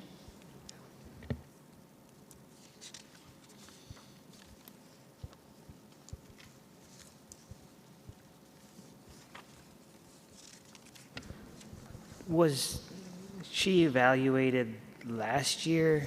Because she put in a half year, correct? Correct. Was there an evaluation given then? Can we make a comparison? I would have to check to give you that information.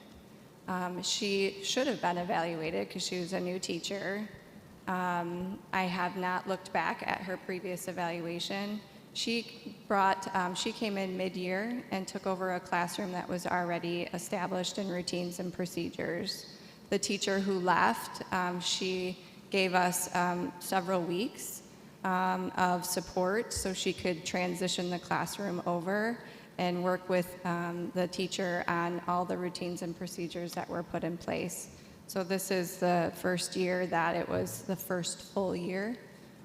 So as far as the evaluation, I have to go back and look. Sometimes there might not have been enough time. There's teachers who start with us at a certain point in the year. We don't have enough information to do a proper evaluation, but January should have been enough time to do a proper evaluation. So I'd have to check on that for you. Yep, absolutely.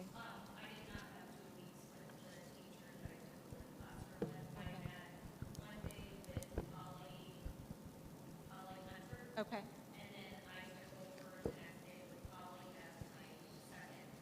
Okay. Okay, so Anna did not spend a week with them. Okay. Okay, thank you. Okay.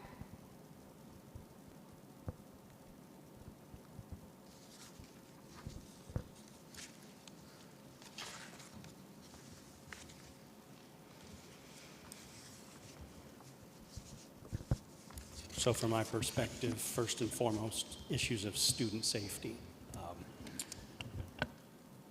That's concerning. These are difficult decisions, and we don't make them lightly in any way. If we were going to prioritize there's, as you see in there, communication concerns with parents, with students, and engagement and instruction concerns, but it really, from a safety standpoint, when we see these safety concerns, that raises it substantially to a higher level. We could talk about last year's evaluation process and what supports. We've found out that we've had an administrator in that position that may not have necessarily been, going in and providing the support and identifying the needs that would have supported. But again, we start this year with this probationary period set up by the state of Michigan is for exactly this case. Have we done our due diligence? Have we provided support? Have we provided observations and, worked to get her successful? And if not, we're talking about a long-term relationship with a teacher. This gives us the opportunity to use our professional judgment of, can we continue down a path towards success or not? And again, so ultimately what we're telling you is we don't see that as a possible pathway there. She's worked hard. She's got that love and compassion that we heard about. Nobody's disputing that. Sometimes it's just not the right fit. And, that's a difficult decision on its own, but it's one that you entrust the administration to make so that we have the best instructors and staff in front of our students.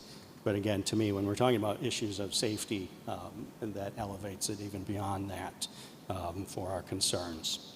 But if you look at the ratings, those are minimally effective and ineffective, and it's in our professional judgment at this point that it's best to part ways through a non-renewal.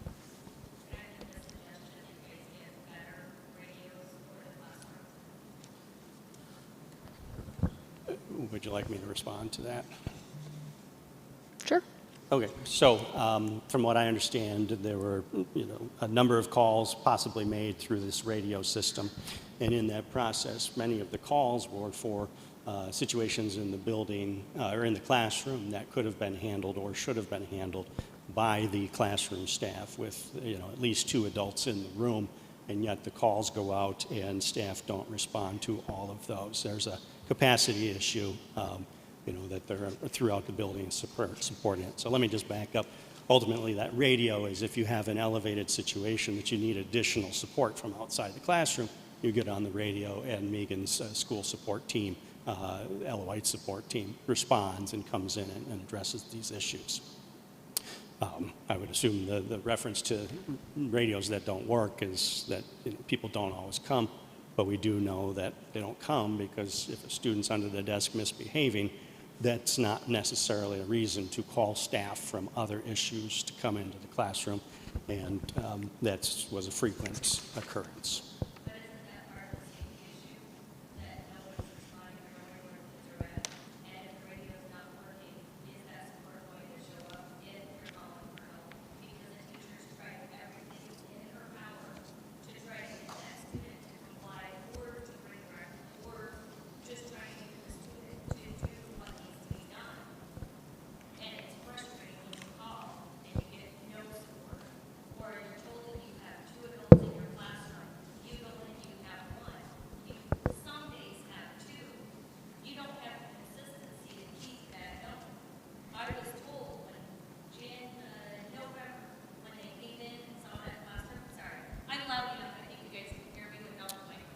And I do want to just interrupt because defer to the board. This is not part of that protocol. This is an opportunity if you wish to, absolutely, but this is not part of the process where you can offer information at this point. But I will 100% defer to the board if they wish to continue on that matter or process. Consensus? Anyone have any thoughts? Yep, let's just, yep, we had public comment, so we'll stick to public comment. Thank you.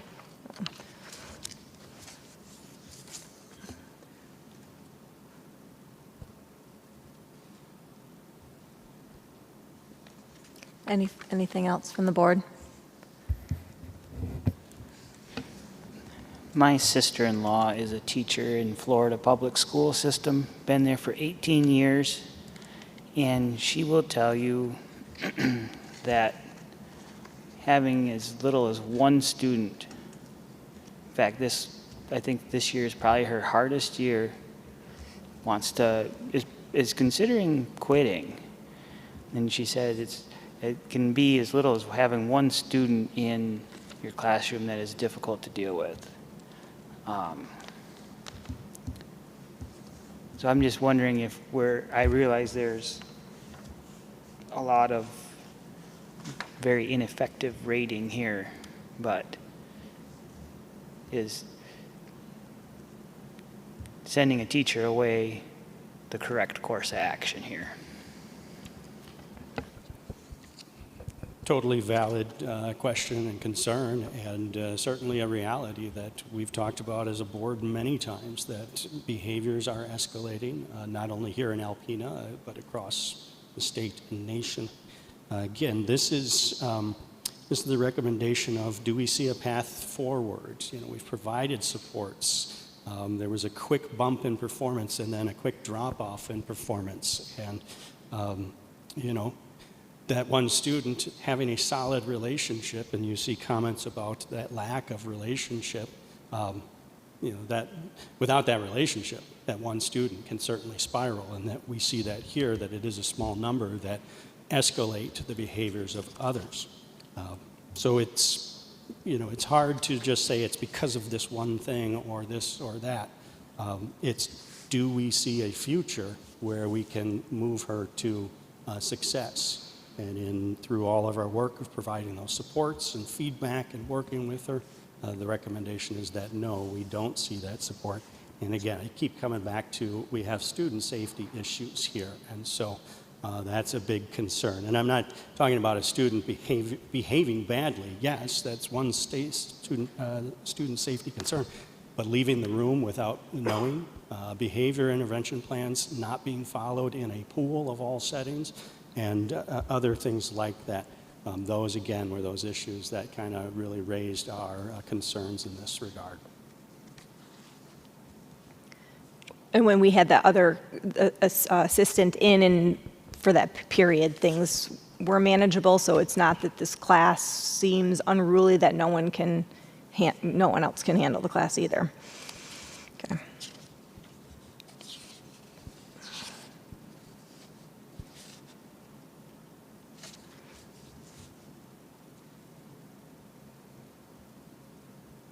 Anything else from the board?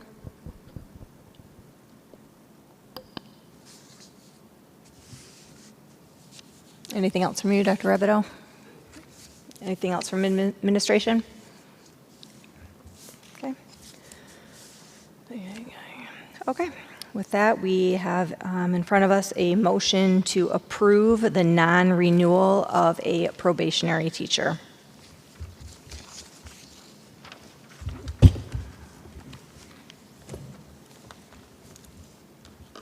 I will make that motion.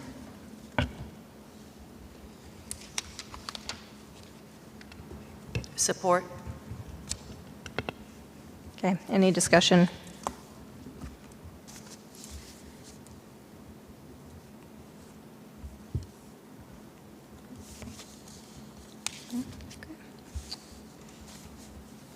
No further discussion? What would the board like to do, a roll call on this or a show of hands? It's just a motion, so. Thoughts? Okay, well, it is a, do you have any thoughts on that? Just a motion, so. Okay, it's just a motion, so we will, show of hands in support of the motion on the floor.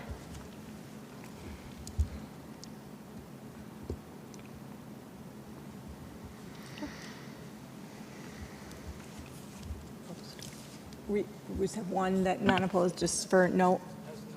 No, okay, I just wanted to note that we had only had one. That's fine, I just wanted to make sure while we're, okay, thank you. Gifts. Dr. Lawson has a nice long list of gifts to be read. Indeed, I do. Anybody got a glass of water? Gifts.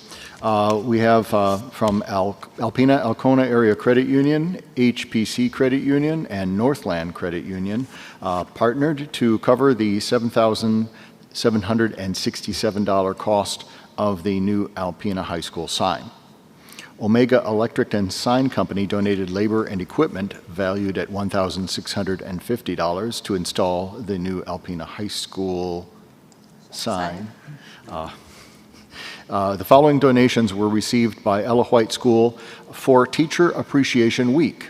Those include Alpena Golf Club, 1 round of 18 holes with cart; Thunder Bowl Lanes, 1 weekend family bowling package; Purchase IGA Julie Curtis, a $30 gift certificate; Alpena DDA Office, 10 $10 downtown dollar gift certificates; Marine Market, a $25 gift certificate; Applebee's Autumn Sell, $10 gift certificate; Big B Coffee travel mug and coffee beans; Starbucks coffee cup and coffee beans; Pompeo's Mexican Grill, a $25 gift certificate; Black Sheep Pub, a $25 gift certificate; Clem's Bait and Tackle, $25 gift certificate; Red Brick Restaurant, a $25 gift certificate; Thunder Bay Winery, $5 gift certificate; and Courtyard Restaurant, a $25 gift certificate. Kristen Barden donated a Yeti cup. Hungry Hippie, a $25 gift certificate. Grand China Buffet, 2 $50 gift certificates. JJ's Steak and Pizza House, 2 $25 gift certificates. Fresh Palette, a $25 gift certificate. Maurice's, a $25 gift card. Cobby Goose, a $35 gift certificate. North Country Candy and Gifts, a gift basket with assorted chocolates. Cedar and Threads, Meyer and Cedar Threads gift cards totaling $50. The 19th Hole, $15 gift certificate. Downtown Scoops donated 2 $10 gift certificates to Ella White School for school store prizes. Lori Stefan donated a book to the Besser Library valued at $12 in honor of a family who bought a house in the Besser area. Mimic Insurance, the Bradley Agency, donated 100 Jimmy John's sandwiches, chips, and cookies to AHS staff. The United Way of Northeast Michigan donated Cliff Bars valued at $61.48 for student snacks at Thunder Bay Junior High. The following donated funds used for the Jonathan Rand Whole School Assembly at Thunder Bay Junior High. Meyer donated $1,000. Propane Plus donated $25, DTE Energy donated $150, and Thunder Bay Electric donated $100. The following donated funds were used for the creative writing book publication at Thunder Bay Junior High. Sunrise Veterinary donated $300, the Boathouse donated $100, and KJ Stevens donated $250. And I would move to accept the gifts listed above with gratitude and thank the donors in writing for the generous gifts. Support.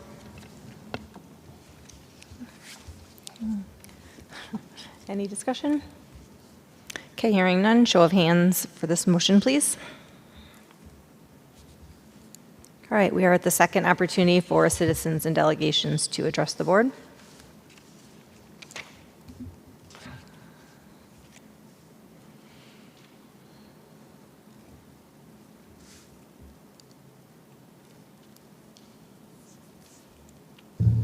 Hi, I'm Mary Scirocco.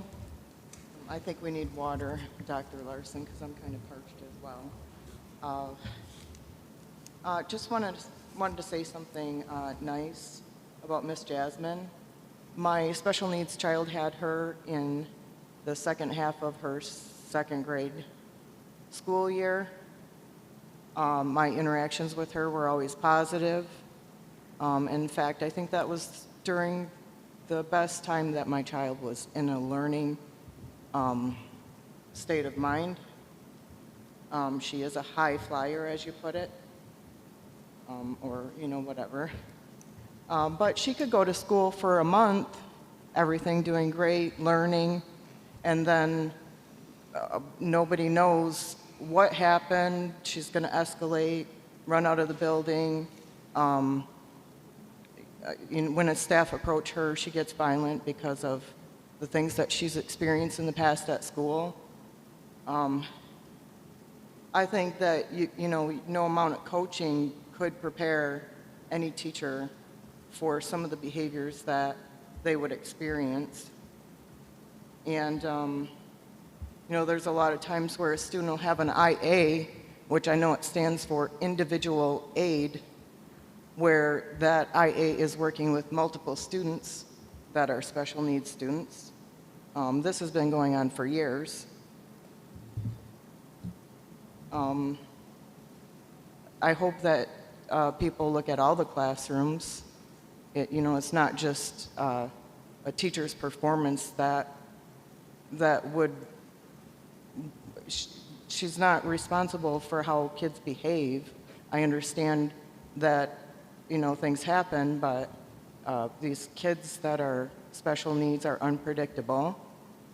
There are a lot of kids that aren't special needs with a lot of behaviors.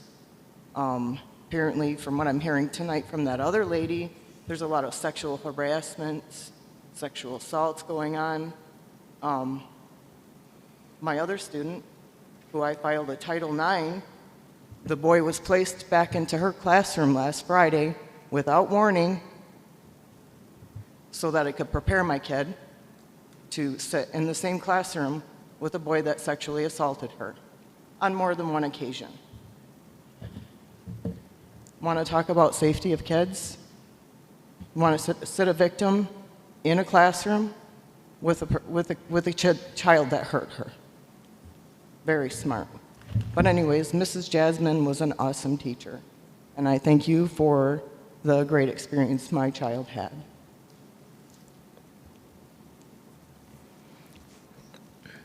Thank you. Anyone else?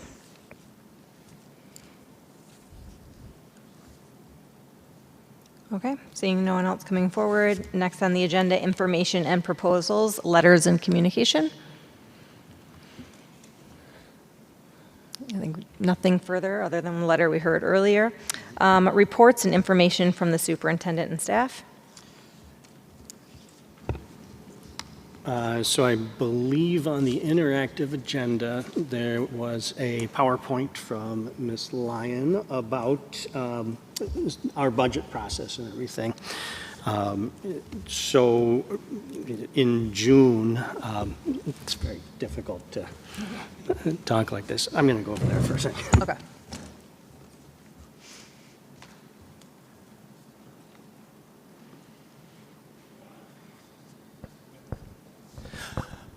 So in the interactive agenda is the PowerPoint that Mary put together, just kind of detailing out budgets and how that process works. We will be approving Alpena Public Schools budget in June at the end of the week, end of the month. We do a budget hearing, and then you actually adopt the budget for the year. So this is just another piece of trying to help everyone understand, clarify, including myself, all the ins and outs of budgeting and the processes. So if you would just take a look at that, you know, and then let me know if you have any questions. Mary's got an open door policy to answer any of those questions there. We do, correct me if I'm wrong, I mean, we do pass, yeah, sure, come on up, it'll be the Dave and Mary show. We do pass our local budget sometimes when the state hasn't, you know, given us theirs, and so it is a bit of a guessing game. From that, understanding the process, there's multiple times to come back through the year to adjust that budget process and everything. I don't know, I'll just turn it over to you for a brief save me. Okay. So at the point we are at this year, they just had their May consensus revenue where they readjust their numbers from January. So basically their kind of budget revision. So there's that. You have the governor that presents her budget, the Senate that presents theirs, the House that presents theirs. Those have all been presented, so I have three choices of how to design our budget, because more than likely the state will not have their final budget passed until after our budget is adopted. So it becomes an educated guess. I've been looking at the numbers and trying to figure out where they might fall as far as the per pupil increase, the foundation allowance. So the House is proposing $366 per student, the Senate is proposing $550 per student, and the governor's budget was $458 per student. So I have to decide where to go with that. I prefer sticking with the governor's one of 458. I'm pretty sure that that's going to be in the range of where it's going to fall, because all of it is Democrat-led this year, and they're pretty much probably going to follow her lead. The consensus revenue, state aid, or the school aid fund, is on very solid ground for right now. They did reduce the individual income taxes, rolled back the retirement tax. So there's some changes that are going to cause declining income for the general revenue, or for the general side of the state's budget. For right now, they're holding the school aid fund harmless. So that's good news for us. But looking down the road, things may start to decline in 2 or 3 years, because those revenues have to be readjusted in January and then again in May for them to make their final budget. So they don't have to adopt their budget in June. They try to, but they do not have to. They can take all summer to do it. So our budget is pretty much, I pull in an estimate of how many students I think we may gain or lose. Dave and I have conversation about that. We decide where we want to fall with a per pupil increase. We look at the other funding, like rural district funding, to see, if the different proposals have changes in that. We have changes in at risk. And just to give you an example of the variances between at risk, House proposes a $959,000 increase to Alpena Public Schools, whereas the governor and the Senate propose only a $59,000. So there's some big swings in their different budget proposals. So a lot goes into it, a lot of thought. You have to take into consideration all the new your union contracts that are settled everyone's wage increases for the next year, increases in healthcare. We're lucky we know what ours are going into the budget because we receive them in April. A lot of the other districts go in blind for the school year because they're with a certain group that gets their change in January, so they know in like November, after they've already developed their budgets for the school year, they could get hit with a 14% increase. So there's a lot that goes into it. I have a side-by-side comparison of the budgets, the governor's budget, the House and the Senate. If you'd like, I can forward that to Leslie and she can send it out to you so you can, just take a peek, just kind of get an idea of what the different things are. Like, Thank you. Yeah, so the goal, again, is to get you as much information as you need. It's, no offense, Mary, it's a little dry at times, a little confusing and those sorts of things. So if you want to start with me for the layman's interpretation, and then we can go to Mary for the actual, maybe that helps. But we just want you to be comfortable in understanding. You're not going to, get down again to that line item detail. But if you understand how the process works and where we're spending our money and all of those pieces, that's our goal.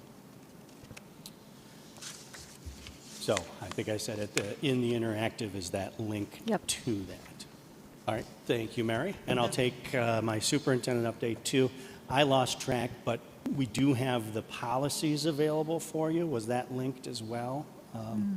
I know you and I chatted, but I didn't follow up. Okay, so I will share the policies that we have that will go for first reading at the workshop in June. We'll share them with you tonight via email, and you can look at them. Again, trying to get you the information because there's a lot to weed through as far in advance as possible.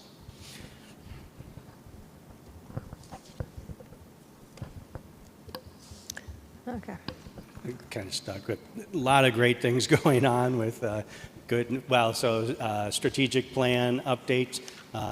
The work starts in earnest. Again, Besser is getting the majority of the work this summer. They're getting a whole new parking lot. Actually, all of their parking lots are being resurfaced. Resurfaced. But the drop-off parking lot is getting redesigned, so there'll be an actual dedicated bus loop that pedestrians and civilian traffic don't enter. So hopefully that'll clean up that little busy parking lot, and then getting all new univents and plumbing and a lot of electrical upgrades, and secure vestibule is going in at Besser. There's stuff going on at every building, almost every building. Hinks is getting their univents put in this summer. Sanborn is having the asbestos work that the board approved and the ceiling tiles. Lincoln is getting flooring and I think a little bit of plumbing work, roofing work. I think that's all the elementaries. Wilson is not having any work done, large work, other than plumbing issues, plumbing work tied to the lead work. So it's a very busy summer. Thunder Bay is getting their fire suppression and flooring, and really the high school is just sort of waiting until it's showtime for the high school. And then lots of great things going on across the district. We've got one thing that's not on the upcoming events, same night as ACES, is, and Katie can, 8th grade celebration. So I will be putting parent duty on for that because I have an 8th grader. And then I'll make it to the ACES graduation as soon as I can following that. If you haven't gone to the ACES graduation, it really is a wonderful ceremony. It's fairly casual, informal, I guess would be a better word. Just you hear great stories of success from our students there, as you do from all over the district, but it is really something special. Thank you.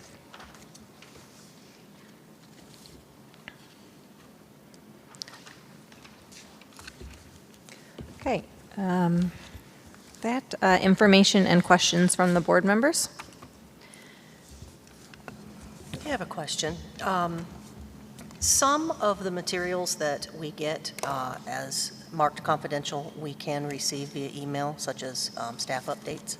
Is it possible to get everything sent to us in advance so that we don't have to wade through something of the detail and information density as we had tonight?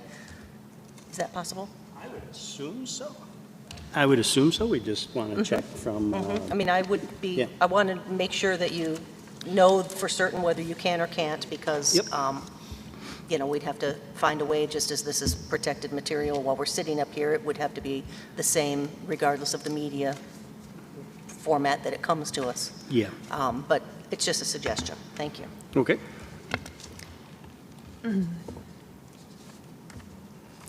You mentioned Wilson. Did they get new water containers for the kitchen? So they are going with Culligan 50 gallon. Yep. The big containers. The big containers with the pumps. I have not confirmed. Do you know if they've been delivered, Mary? Okay, I'll check with that. I spoke to Vale this past week. She said they had 2 big containers of some sort that did arrive, and that was a huge improvement until some permanent solutions come in. Great. Thank you. Glad to hear it. In your weekly update, you did mention the senior awards. Did you want to touch on that? Yeah, thank you. Yes, so we will be doing senior awards in person next year. We received a lot of feedback that this was not the appropriate format, that we want to, really prioritize our academic achievements and successes and do it so in person. So working with the staff to make that happen for next year. So. Great, thank you. Leslie, can you remind us, or if you don't know off the top of your head, can you maybe email it out, who we RSVP to for the ACES graduation? I know we got a postcard with, I think, a phone. Okay, with a phone number to call, but I'm. Okay, you do, okay. Okay, well, okay, that'd be great, thank you. 'Cause I could not find it. Thanks. Anything else from the board?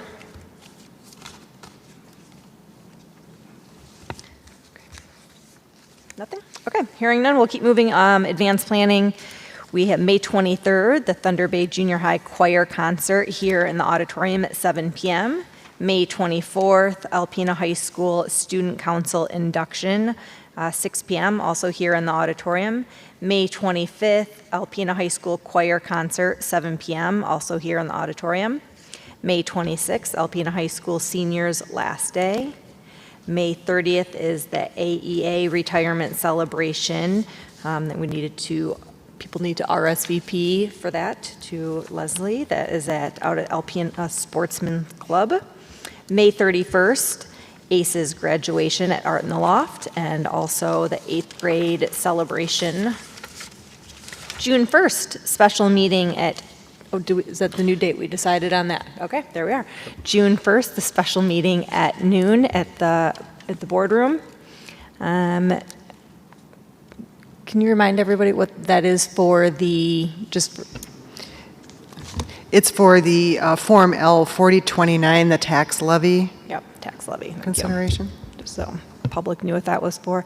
Thank you. June 2nd, Senior Experience Day, Senior Celebration. June 4th, Alpena High School Class of 2023 graduation, 1:30 p.m., hopefully outdoors at the Wildcat Stadium. June 9th, last day of school. June 19th, monthly board workshop, 5:30 p.m. at central office. June 26th is our next regular board meeting, 5:30 p.m., also in the boardroom at central office. July 10th would be the July workshop, 5:30 at the board office, and July 17th would be the organizational meeting at 5:30 at central office boardroom. And with that, we will adjourn. Thank you. Thank you.